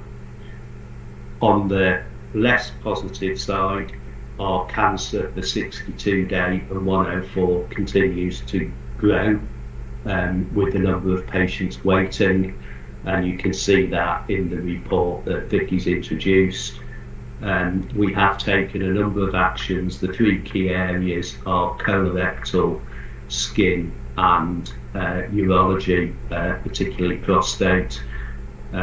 Colleagues are meeting with me around the prostate pathway, looking to improve that, and also looking to see if we can enhance access for colonoscopy and CT colon, as well as pathway changes to address the challenge in urology.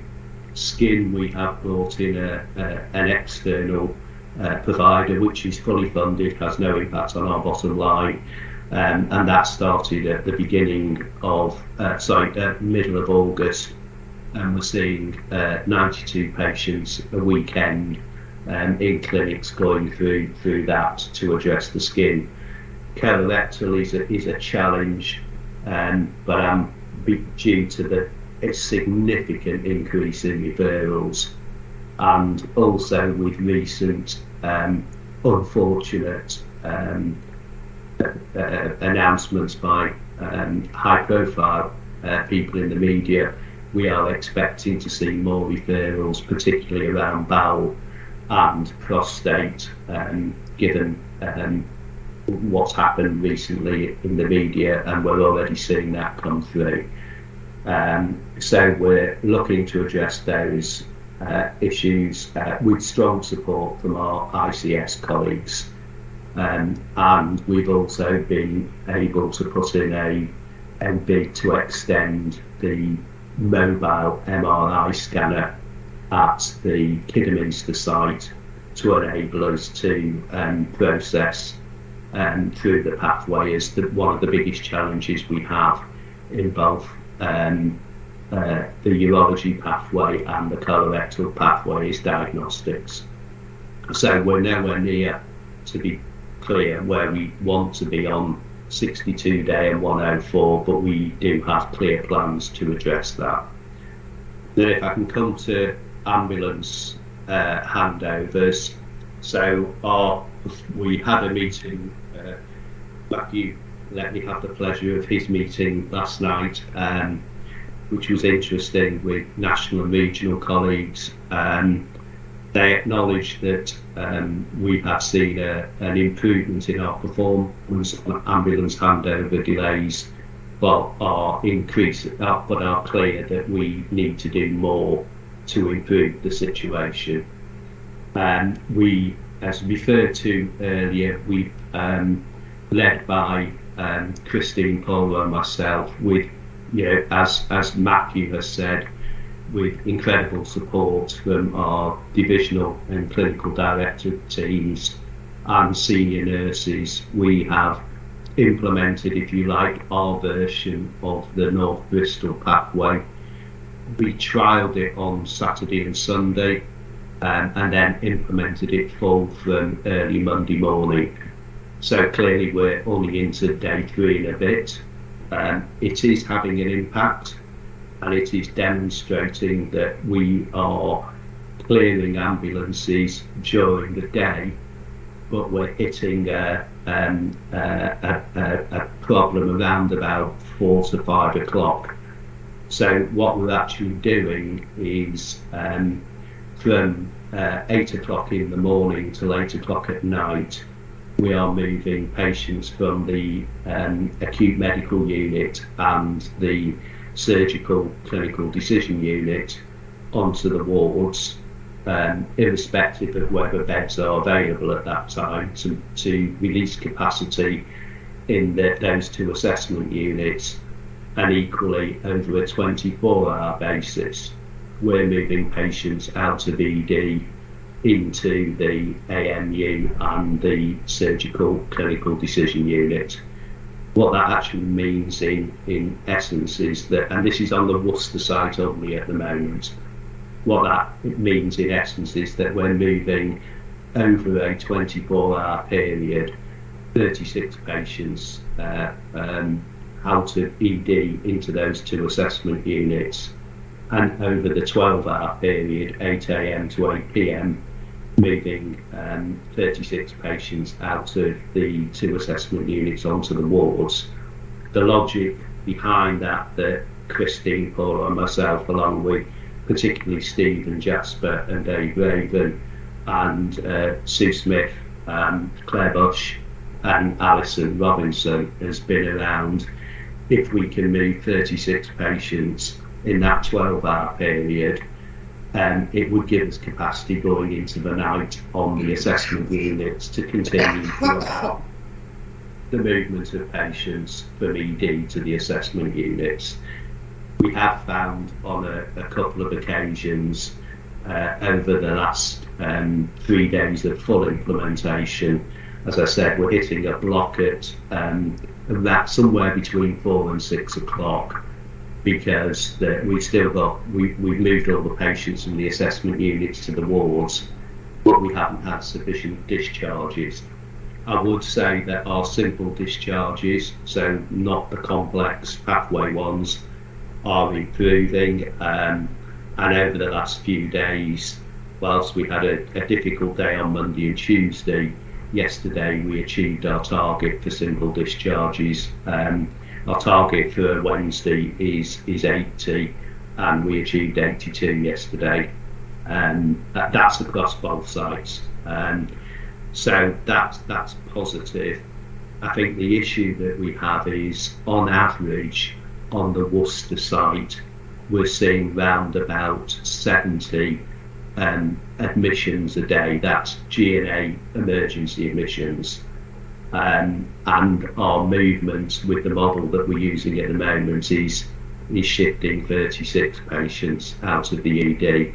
And I think that clearly shows that imbalance. This has been a fantastic piece of work by our clinical teams, but Paula, Christina, myself and Matthew will be discussing with clinical colleagues in the morning about whether we need to further increase the movement numbers, so that the movement in a 24-hour period out of ED to the assessment units and then the assessment units to the wards match that kind of average of 70 admissions a day on the Worcester site.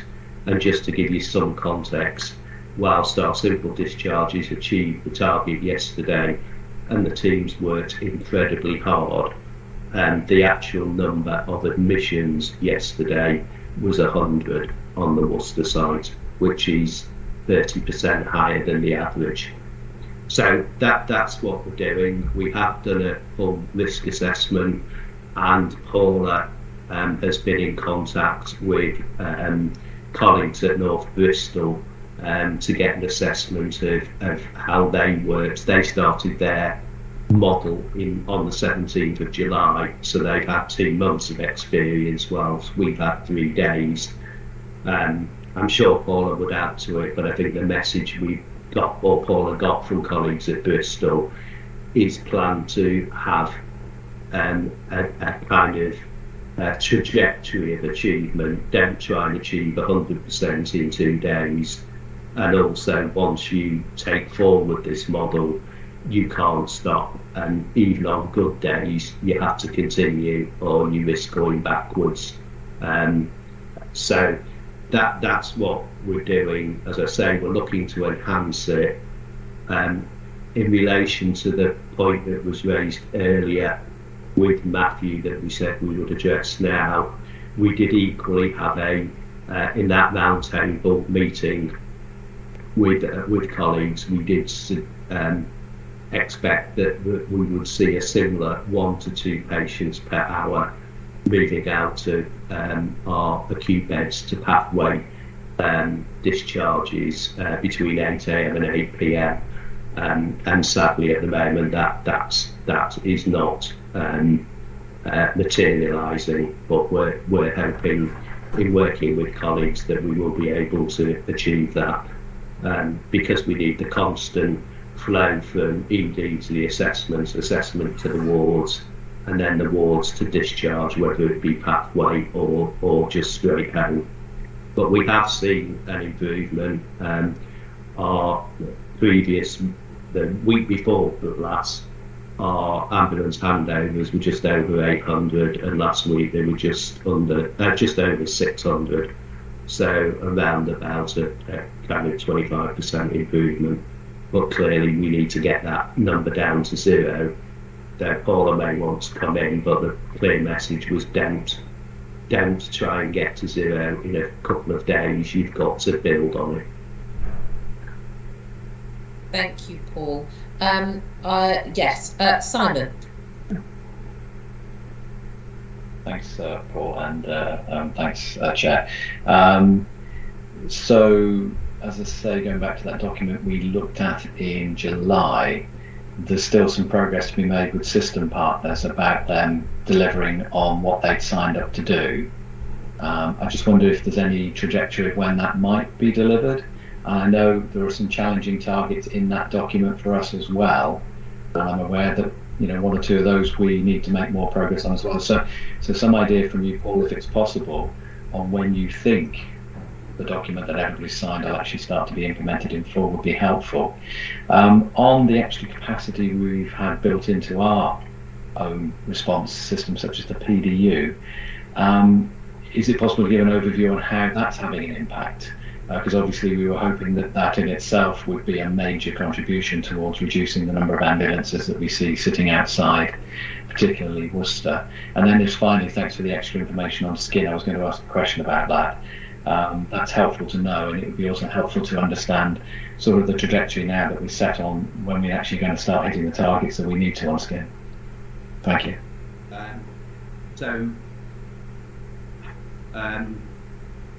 There is we're round the table tomorrow as a system, and I've also having had the meeting last night, in contact with Matthew and Simon, we're looking to have colleagues from the region, particularly the regional medical officer and the regional nurse, come to visit us next week to look at the pathways on the emergency. This is on the emergency side, along with colleagues which Simon supported, and Will Taylor, the CMO for the ICS, is also going to join us on Tuesday. And so I don't think I can answer that first question, Simon, until that session on Tuesday and the following one with the regional medical officer and regional nurse on Wednesday, along with system colleagues. You're right, there are still things for us to do. We have now got signed off all the investments that we were proposing, which included the discharge coordinators, the ED transfer team, the front door streaming by the senior consultants in ED, extended opening of AEC, and some dedicated support to again focus on long length of stay.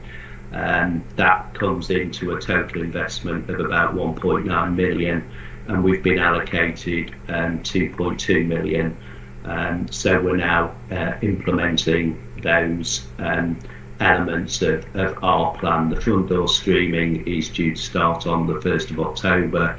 The discharge coordinators, we've recruited 5 of the 8, and we're looking to backfill to get all 8 operational by next week. We are out to recruitment now for the ED transfer team. We are trying to backfill that at the moment, but with the staffing challenges, that's not, I think we're going to have to wait till we can recruit into those posts.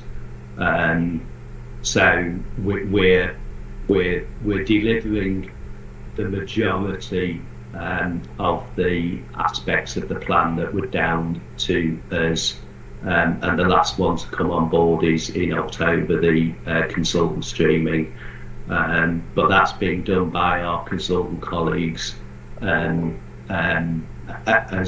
activity over and above what their normal job plans are, because we can't afford to lose senior clinicians from the floor in ED, but that will be operational from the 1st of October. Thank you, Paul. Before I just come to Richard, just talking about those actions, I know one of the things that we've struggled with, and I see that in the data in the pack, is the earlier in the day discharges, and that is absolutely something that we need to fix for ourselves where we can. I don't know if you could just comment on that. We seem to be sort of steadfastly stuck sort of under 20% at the moment before midday. I mean, what else are we trying to do to try and shift that particular metric? It's the model that we've implemented this week. Our version of the North Bristol model is seeking to help push those earlier discharges, along with starting this week with the discharge coordinators, because a number of the issues are relating to: have you booked transport, have you done the TTOs, is the EDS done, and having these 8 additional, although as I said we've only got 5 in at the moment, but that was we've got 5 in over just over 6 days. That's our focus. It's the if you like, the Worcester version of the North Bristol model, together with the discharge coordinators that we're using to get that number up to. Although the national view is around 30%, we feel we need to be closer to 35-36%. Could I come in there, Chair? Yes, please, Paula. Thank you. So absolutely spot on. We're all on the same page where we need to be with this new model way of working. Having spoken to North Bristol, it is imperative that we don't jump the targets too quickly, because we could set ourselves up then not to get this model working. I want to echo the point that Paul's made around the clinical teams. The ward teams are being put under pressure to have an extra 2 patients. That is to be absorbed into their main body to get those discharges early. And having spoken to North Bristol, it is, yes, whilst we want patients to go before midday, which would be great, sometimes that is just not feasible. So they worked on a 40% trajectory of getting patients out before 2. They still get discharges at 5 and 6 and 7 o'clock at night because of families collecting. But actually, could we bring those down to an hour off, shave an hour off, and shave an hour off the other end, so that we're not setting ourselves up to fail? It is really important that North Bristol says that we continue with this. We've now started. We are 4 days in, which is great. And it is working, to Paul's point, till about 4 or 5 o'clock in the evening, and then it starts to tilt up. It is just that little bit of culture change within our ward departments to move the patients through, absorb, and then get 2 more, so that we're enabling that movement out of the wards to enable the flow in. So that the whole premise is that the AMU is empty by 8 or 9 o'clock at night, so that takes all of the ED admissions. And we're working on that trajectory. So yeah, everybody is on the same page. I think sometimes, to go from maybe a 10-hour length of stay delay on the back of an ambulance to 1 hour, they went to 5 hours at North Bristol. So again, how do we use that trajectory down? Thank you. That sounds very sensible. Thank you, Richard. Thanks. And then also Paul and Paula. I think a lot of the questions have been asked. Can I just ask maybe Paul to ensure that some of the things Simon has asked for we can actually see in the next Finance and Performance Committee? The second thing is, I'm really encouraged to hear some of the effects of the implementation of the Bristol model. I think that's great. It's really important. We will recognise that, and I really appreciate the efforts being made. Can I just also then repeat the point that Julie made about the system working? If I read the report, only in July we had 2,773 patient days of medically fit for discharge patients. So if you divide that by the average length of stay of 5.4, that means 324 patients. So that's a huge amount, yeah?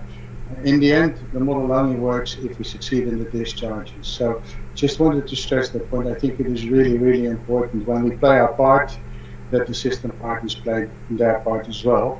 And, maybe we should discuss, let's say, some of the risk taking they need to accept as a result. I wanted to move then on to the waiting list. I hear what Paul is saying, and I'm encouraged to hear that we are really working on the very long waiters and see some positive effects.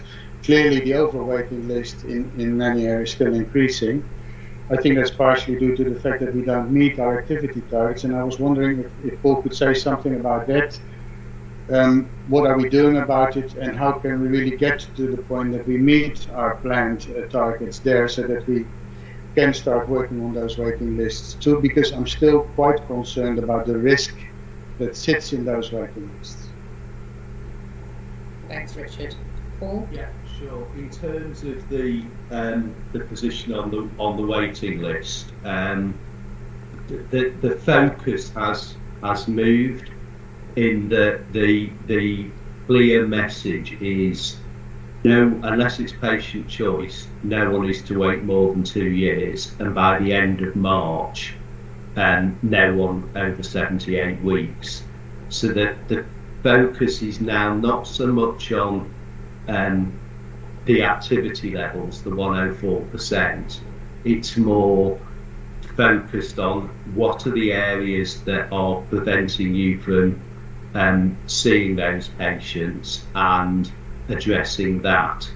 So I do take the point about the 104%, and we are behind on what we were looking to achieve.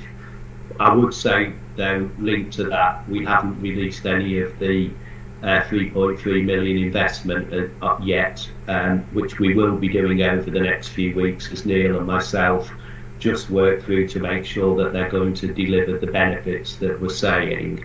But we have seen that huge reduction in the 78-week position at the end of the year, and on our current trajectory, that will take us to achieving that position by the end of February.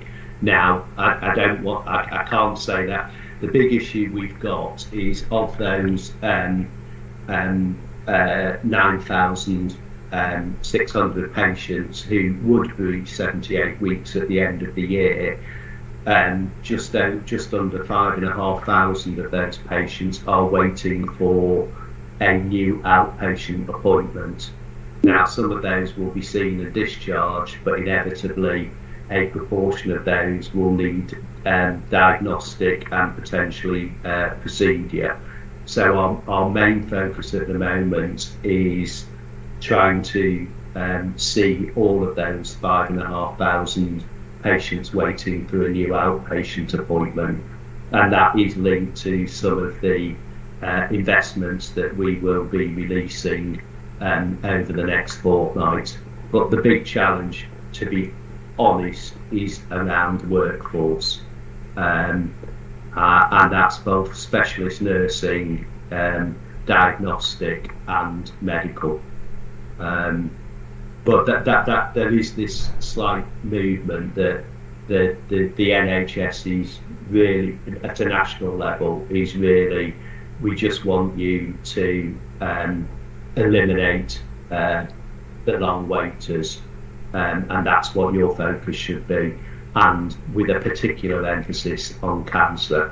So I think in terms of our position, what we've achieved in 5 months in the long waiters is very positive, but we've got a lot more to do on cancer. We're well behind where we need to be, which is why we're taking those actions, focused particularly on skin, prostate and colorectal that I mentioned earlier.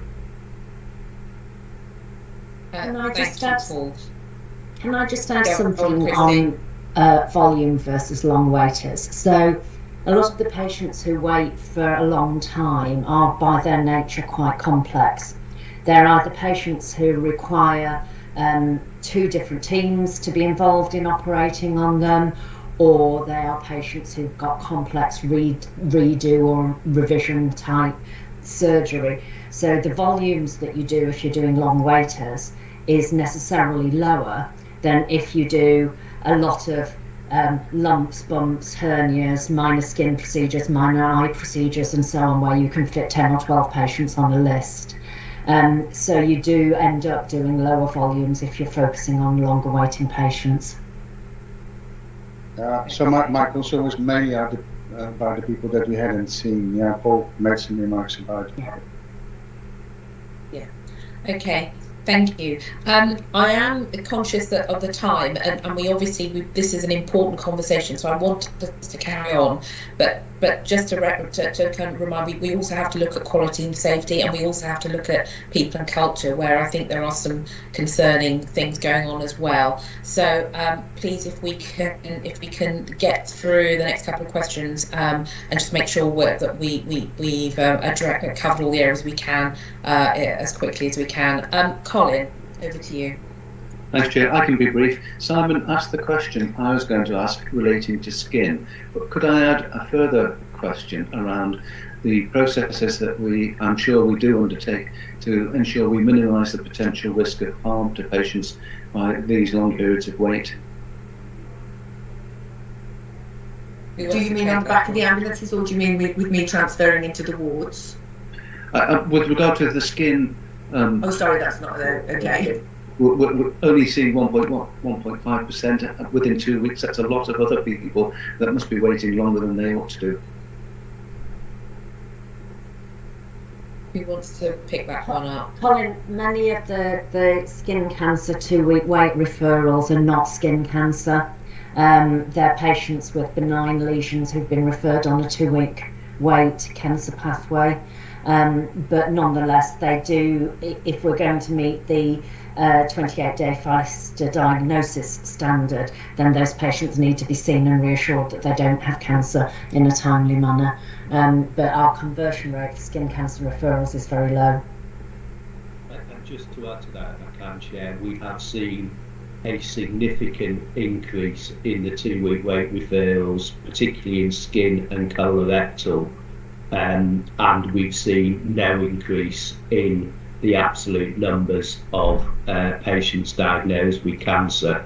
So our conversion rate is actually dropping because more people are being referred, but there's no increase in the number of people who have a cancer diagnosis.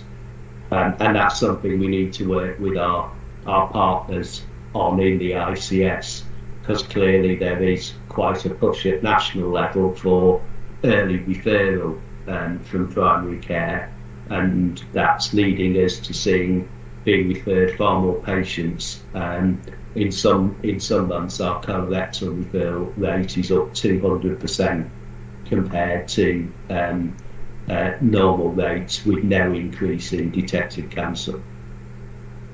Yeah, I understand, and I think it's a balance, isn't it? We need to give patients reassurance of the situation as quickly as we can. But yeah, absolutely, that's an interesting point, and it's reassuring to hear that the actual conversion rates probably aren't as high as they might have been. That's good. Julie.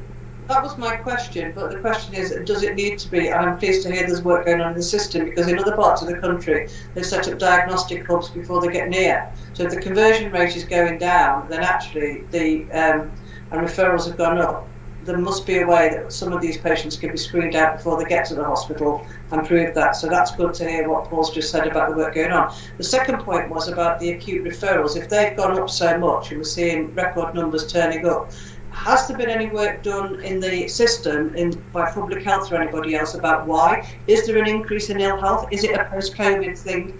Is it an increase in frailty? Or could any of those patients be provided by an alternative pathway? I'm not saying these patients don't need care, they invariably do. But is the hospital, the acute hospital, the most appropriate place for that to be? And I don't necessarily want that to be answered now, but could we have a look at that for future meetings to say what work is being done to look at alternative pathways? Because if there's only one, and there's only one funnel, then it's a bottleneck. Good point, Julie. That's a fair point, Julie, and Matthew and Anita's discussed that with me, and I've got some detailed information to provide to the chair and CEO. That on some work that we did on patients presenting at ED, which was indicating quite a significant number could have been appropriately seen in a different environment, and that's something that is also being raised with ICS colleagues. But we could share that information more broader around the board as well. Okay, thank you, Paul.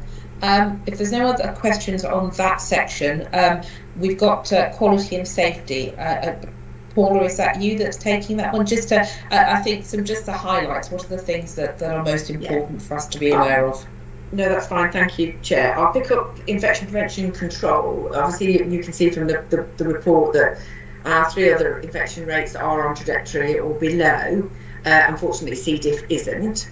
And to that note, we're working with Professor Richard Paulston, who's a consultant epidemiologist from the Health Services Agency, that will come in on the 19th of September to help us with that. And also Professor Wilcox, who's a professor of medical microbiology from the University of Leeds, will also do a visit in October to help us, especially around the 955 ribotype, which is an unusual ribotype, but it is an easily spreadable one.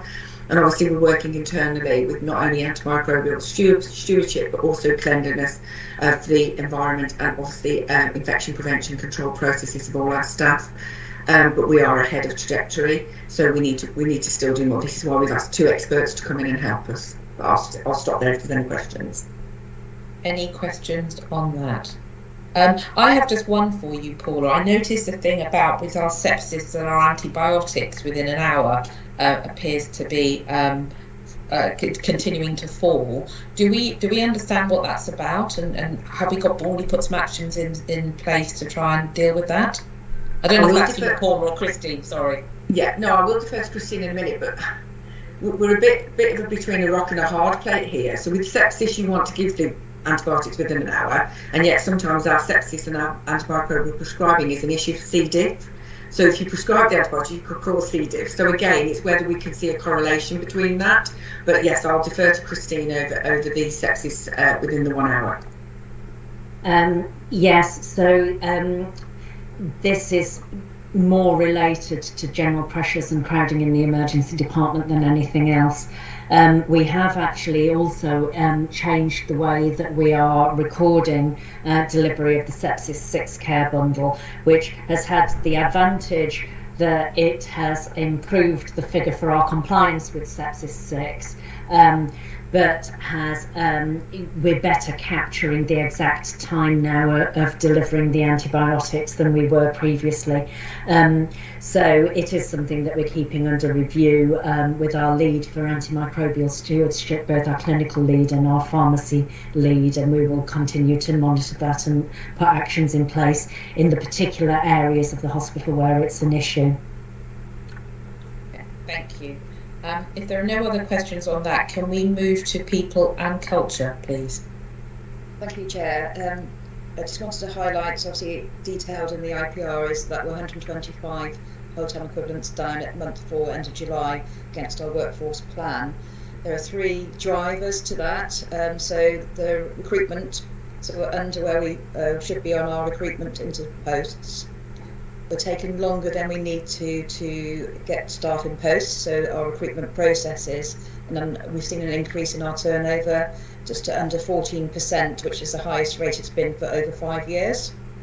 So just to, I won't go into too much detail, but just to give you some headlines of what we're doing around each of those areas. So for the recruitment side, we've reset our trajectory based on the 14% turnover rate as opposed to the 11.5% that we originally put in our plan, and we've increased our recruitment activity both at trust and system level. So we've got a number of open days and other initiatives to focus on the gaps that we've got. And that's particularly around the non-registered workforce, where we've got more competition in the labour market for people joining other sectors as opposed to health. So we're having to think differently how we attract people into the NHS going forward. The time to recruit, we've put additional resource into both the central recruitment team, medical recruitment team. We have seen improvement in the reducing time to recruit in non-medical. We've still got some issues with the medical resourcing team, which we'll continue to work through. And on the retention piece, we've got obviously had a number of things that we've put in place around our staff offer, which I brought to the board previously around our flexible working, etc. But for me, it's about ensuring we maintain focus on the basics. So making sure colleagues are having regular one-to-ones, they are having the health and wellbeing conversations, they are having stay career conversations, so that they're aware of the flexible working opportunities, what other supports available to them around their education and development. And so we've actually added a strand under our fundamentals programme to focus on those basics right. And that's something that as an exec team we've committed to making that a priority for us in the next 3 months, to make sure we've got all of our PDR rates up to together, mandatory training and those conversations happening. So I'll pause there to see if there's any further information needed. Thank you.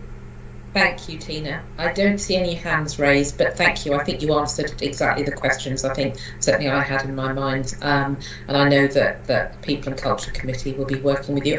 Richard. Yeah, I had just one question. Clearly, retention is an issue. Are we an outlier there, or is this a trend across the NHS or the region? Or If we are an outlier, yeah. So it is a trend, Richard, but we're in the third quartile on model system, so we have moved from a second quartile to third, so our turnover rate has deteriorated. But to give you some benchmarking, so our turnover rate within the ICS for the month of July, we were at 16%, along with the Health and Care Trust, and High Valley were at 18%. So the figures I've quoted are the rolling figures. So we are, I think everybody's in the same position. That's why we're working together at system level, because we're all fishing in the same pond for the same people. Thank you. Thanks, Richard. Thanks, Tina. If there's no other comments on the People and Culture report, thank you for that. I wonder if I could ask Neil to comment on the financial position. Neil. Yes, thank you, Chair. Yes, so at month 4, we're pretty much on plan in terms of where we set plan at the start of the year, with relatively small overspend of £0.1 million. However, that doesn't really begin to tell the story in terms of where we could potentially be heading in terms of level of risk towards the end of the financial year. So the board will recall that we set a savings plan at the start of the year of £15.7 million, and that we hadn't identified that at the start of the year. That is now beginning to catch up with us in month 4. So we've under-delivered against our savings programme by £1.5 million. Some relatively small overspends on pay, £0.3 million, and some of that is, most of that is in respect of our temporary workforce and some positive work that we've been doing around bank, trying to increase the bank with incentives, and some higher drug costs of £0.3 million. And those are largely offset by slippage in respect of developments and investments over the course of the year, and our inflation reserve. So it isn't really a true reflection of where we are and where we're potentially heading towards the end of the financial year. In respect of capital, we've got a year-to-date completed work value of 6.3 million, but we've got a significant programme to deliver. Despite all of that, there are some pressures emerging in respect of capital that we need to do a bit of detailed work on over the course of the next few weeks. In terms of cash remains strong. It is a sizable variance from what we planned. That's really just around timing rather than any particular issue driving them. The positive news in terms of ERF and Paul sort of intimated earlier, in terms of the Electric Recovery Fund, we've had confirmation now from Region that the first 6 months from a financial perspective will be protected within plan. Yet to confirm what needs to happen for the latter end of the year. That's good news in terms of having reduced our risk, financial risk anyway, in terms of the first 6 months of the year. Perhaps to take any questions, Chair. Thank you. Richard. Thanks Neil for the introduction and also for the positive news. Clearly the ERF was one of our bigger risks in our financial plan. But as you say, I think the biggest concern is that we're hitting our targets, but that's because we are not doing things we've actually planned largely, which will have a longer term effect. And so I'd be really interested to understand this longer term effect, the effect on our run rate and let's say the forecast for the year. Maybe not all to be answered here, but certainly of focus in the next finance and performance in the next board meeting. And then one detailed question, the PDU funding, has that been arranged now? Yes, if I could come back on both of those, Richard, thank you. In terms of the piece of work, so we are progressing with mitigations. We'll bring those back to the Finance and Performance Committee. We do need to understand those in the context of risk, as you rightly outlined, and we'll try and ensure that we get all of that to next month's Finance Committee. In terms of the PDU, that is part of the escalation meeting between myself, Mark Dutton, Matthew and Simon Trickett towards the end of the month. Positive in terms of Mark is trying to find a solution, to support us with a solution. In terms of where we are right now in our financial position, at month 4 we haven't assumed any income in respect of the PDU within that position. So we are expecting it certainly for the remainder of the year. But are we managing at this point without it? We are starting to spend some of that money, obviously. We're coping at this point. But it will all be brought together that escalation meeting later in the month. Thank you, Neil. Simon. Thanks, Anita, and thanks, Neil. Conscious of time, but I would expect at Finance Performance that we have a really good look at the PEPs as well. Clearly this is significant underperformance. We probably feared this was going to be the case, but let's let F&P have a proper understanding of what we're doing about that now. Okay, excellent. Thank you. Thank you, and I absolutely agree on that point. Right, the other hand has gone down. I don't remember if that was. So who that was. So if we're happy to move on from the IPR, thank you to everyone who asked questions and indeed responded to those questions. We clearly do have some significant challenges in multiple areas, and it's helpful for us to get some understanding of what action is happening, is taking place at the moment. Okay, I think that was for assurance. It has a level 4 on there. Are we comfortable with that level as a board? Do we want to make? We're happy. Okay, thank you very much. Let's move on then to the committee assurance reports. Now, I have to say we've had a very good and discussion there, but we are now a little bit behind time. So if committee chairs, you could just focus on the most important things that we haven't yet addressed, that would be really helpful. If I could ask Richard first for Finance and Performance. Thanks, Anita. So I'm only going to focus on this point as you request. I think the theatres business case is something to point at. We're working on this, but there are still a set of, let's say, clinical concerns that we need to work through. And we also want to prevent some of the issues that we've seen in other big developments recently. And then in relation to ED performance, I think we've discussed many things, but I think, and this is maybe also stressing the question from Simon earlier, we really need to understand the data better. So better data analysis on what's the cause for some of the issues that we see and what are the effects of the action that we take, so that we become better at learning and managing. Those two I would stress. Thank you very much, Richard.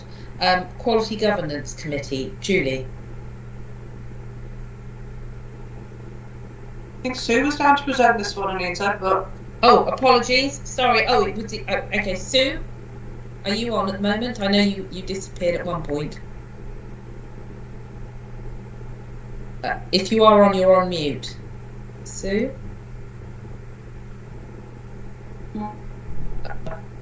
Should we take the written reports read, Chair? Yeah, I think that may be the most sensible thing. Sue, I can see your mic is on. Was there anything you just quickly wanted to draw to our attention on quality governance? I'm really struck. Oh, she's gone again. Okay.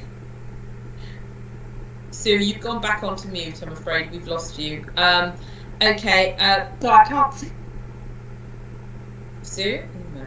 Okay, I think this isn't working. All right. Are we happy to take this as read? Was there anything? I think we can, yeah. I think it's fine to take it as read.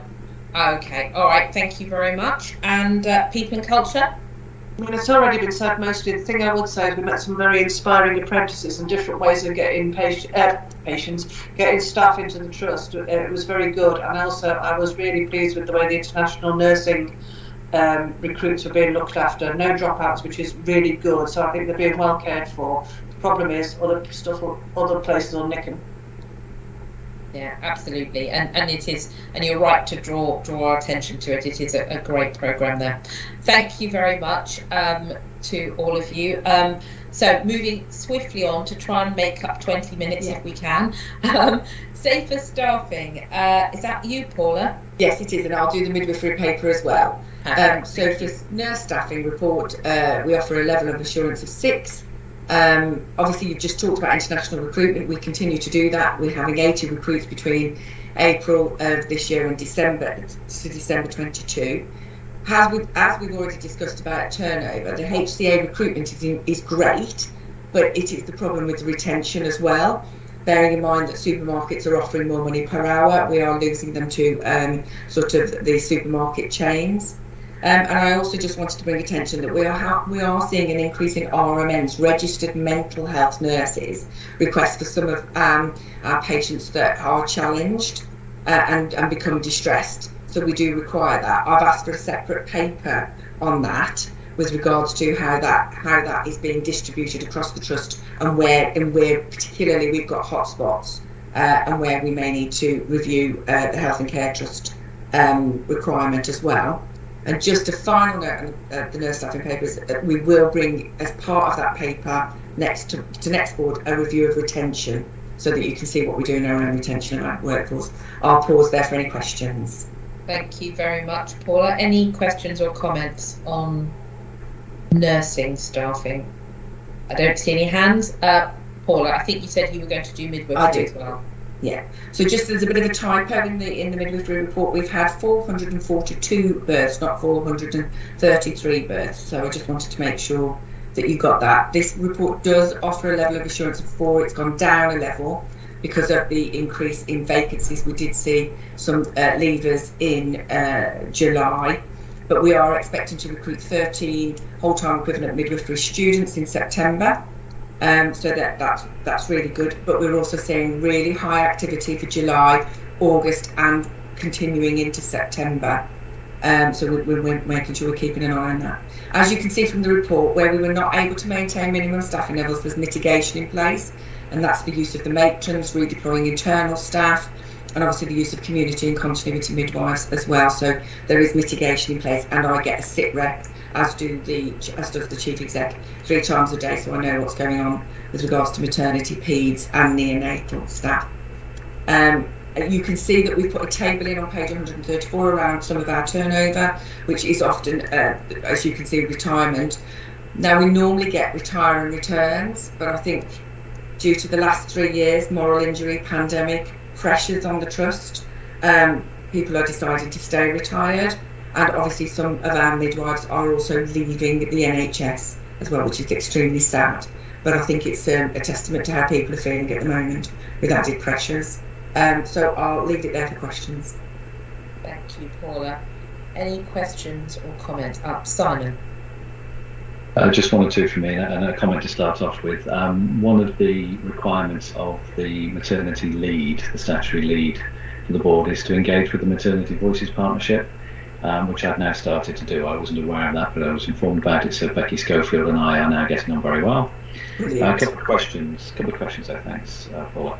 Are we still on track to complete the outstanding actions by the end of September, which is included in the report? And then I was interested in the information from PALs and complaints contained in the report.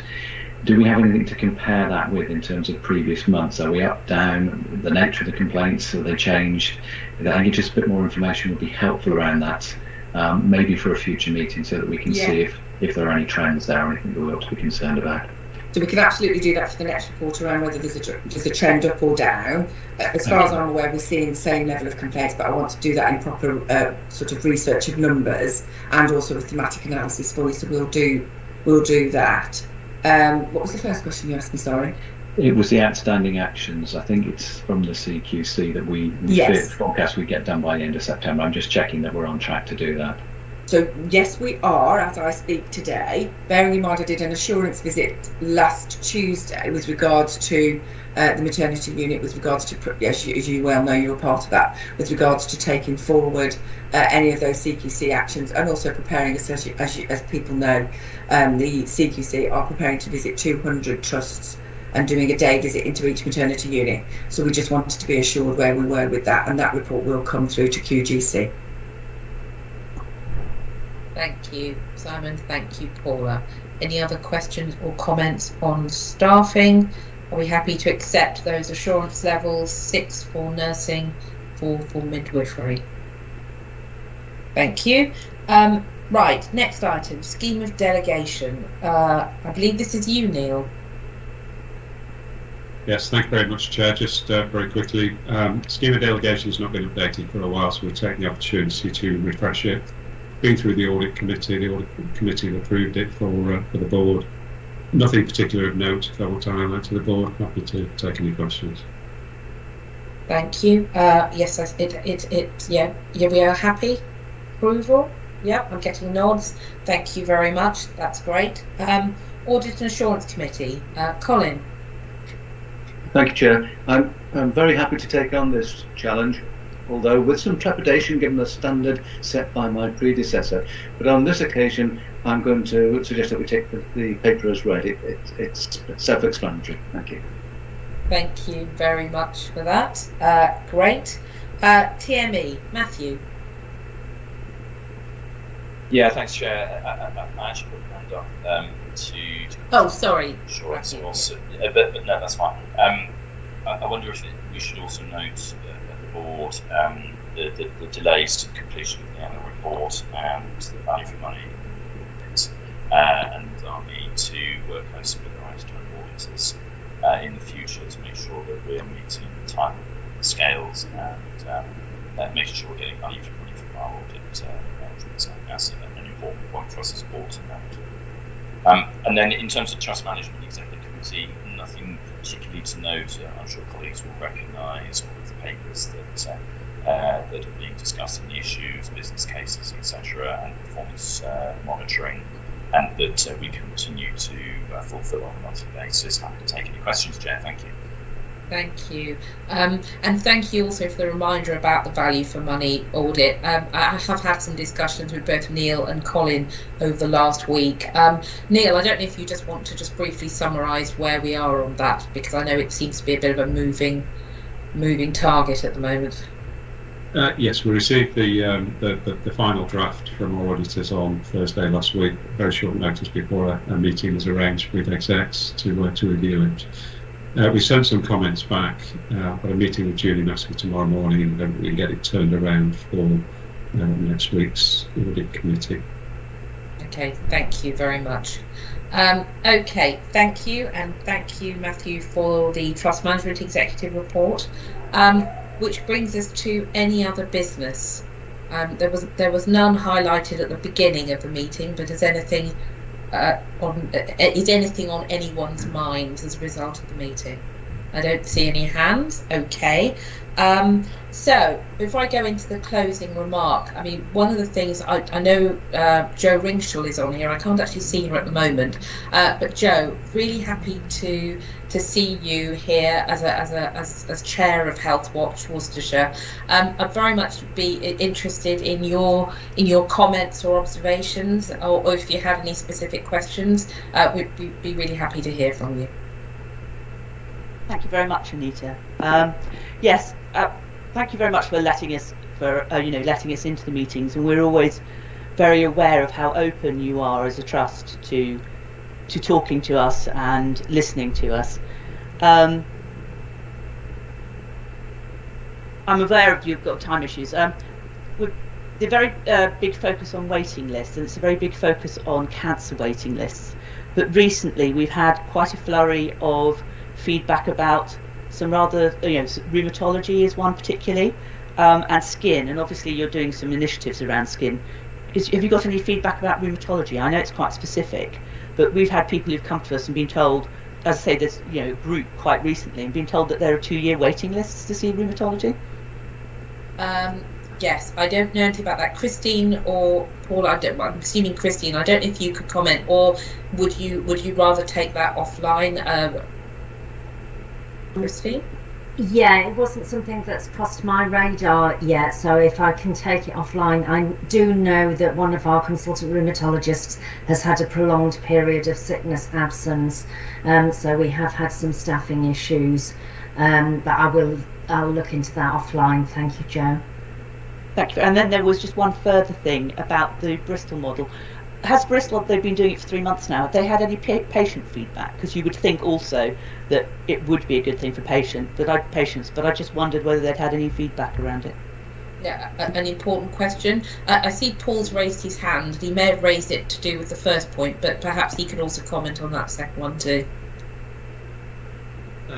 Just on the first point, we don't have anyone waiting 2 years for rheumatology at all. There's no patient waiting that length of time, and in terms of our look forward to the end of March, we currently have 156 patients who would be waiting 78 weeks if we didn't do anything at the end of March 23. So at the moment, we don't have anyone waiting over 2 years or anyone waiting over 78 weeks. So a year and a half for rheumatology. Yeah. Okay, it's just that's what patients have been told, and that's the feedback they're giving us. So, I mean, we can pass that on, obviously. Thanks. With regards to patient feedback, I don't think they have had any, but I can ask the question. Can I just say, though, I don't know why this has been called the Bristol model. This method of looking after patients at peak demand has been used in lots of hospitals around the country for many years. And although it's suboptimal, it's making the best of what's available. But I'm certainly aware of it being used in Birmingham 6 years ago when at times of really peak pressure, and it's exactly the same. So Bristol have got to use it and name it now, but. and Julie, from your experience at Birmingham, I mean, was it well received by patients? Did it lead to concerns from patients? But it's always a balance, isn't it? You're going up to a ward where you're just waiting for your substantive bed, or you're staying in a corridor. So yes, it was better for patients than that was what happened. And equally as well, there were lots of other things that are now being proposed nationally that were being used many years ago. So there's nothing new under the sun. We're seeing a rise in demand from patients. Whether it's always the appropriate model to come to an acute hospital, I've already raised that. But clearly we're suffering with a capacity issue. We have an ageing, I could talk for hours on this now, an ageing population. We've got a burden of ill health following on COVID. And yet we've not really, if you look at our provision of everything compared to the G7 and everything else, we're lower. So I think we do need to look at capacity. And we've got a new health secretary, and I'm sure she'll be doing that. I'm sure she will. Paula? And just on that, communication is key, isn't it, to our patients and their relatives about how we're taking them through that pathway, and where we're housing them and why we're doing it. So it is absolutely key, and that is my message to all of the staff. So we're just working through all of that. Thank you. Yeah, perfect. Thank you, Paula. Paul? Just coming into Julie and Joe's point, I'd reinforce what Paula said. It's about explaining to patients what we're doing, but equally it's slightly changing the balance of risk. At the moment, I get Julie's point, so I'll try not to say the Bristol model, but what we saw before was patients waiting in ambulances in ED. And I guess what we're trying to do, if I can put it bluntly, is move the risk a little bit so it's better on the ambulances and the ED, and slightly more challenging on the assessment units and wards. So we're internally kind of changing that risk balance. But the key thing is that we're explaining to patients that it's better for them to be off a corridor and off an ambulance and in a ward, which is a safer environment. Thanks, Paul. Sue?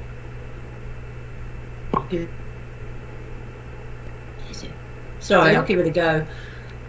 I need to reboot everything. But based on what I saw the other day on the ward, because I thought it sounded a bit worrying, it's actually been quite well received. And in fact, the nurses have had people asking to be in the corridor, so they're less dependent patients. The older people who don't like being stuck in a room are actually in the corridor having a lovely time watching the world go by. And there is, it's a bit of the flavour of some of us of some generation will remember Nightingale wards, which had an intrinsic safety built in because you were walked past all the time. So actually, I was really very pleasantly surprised. And some of the patients don't want to go into the side room. So I think we shouldn't be too fearful, and the nurses seem to be completely on board with it. I thought they'd be much more worried than they are, but they seem to be really very on board with it. They'd rather have their patients there than in corridors tucked away side of A&E, where there's no rest either to be had, apart from anything else. So and I think I was quite reassured, and you were too, weren't you, Anita? I was indeed. No, completely agree with that. Sue and I went round together on Monday afternoon, and it was actually did seem to be well received by staff and by patients, and seemed to be certainly from as a layperson, it felt like it was a safer environment than it might have been otherwise. So no, I think it felt like the right thing to do there. So let's hope that our early successes are maintained. Joe, thank you very much for your comments and questions. I don't know what that rheumatology thing is about, but I mean, certainly you know how to contact us, and if you do have concerns that are raised with you, I mean, please do contact the team, and we can hopefully look into that. But yes, delighted that you or Simon join us, and look forward to that ongoing dialogue going forward. Thank you. On which case, remarkably, and thank you very much for everyone's help with this, we appear to have miraculously got back onto time again. So I'm very grateful to everyone for their support on that. Thank you for being gentle with me in terms of my first board. I think we had some very important conversations today. These are exactly the discussions we need to have. So thank you to everyone who prepared papers and presented them, and thank you to our incredible staff who are working incredibly hard in really difficult circumstances. And yet again, I applaud them for their willingness to adapt, their flexibility, their focus on patient care and patient safety, and putting patients first. So thank you, everyone. For those of you going to the private meeting, we will be starting at, is it 1 o'clock, Rebecca? Yes, Chair. 1 o'clock, perfect. For everyone else, have a good rest of the day, and we'll see you soon. Thank you. Bye-bye.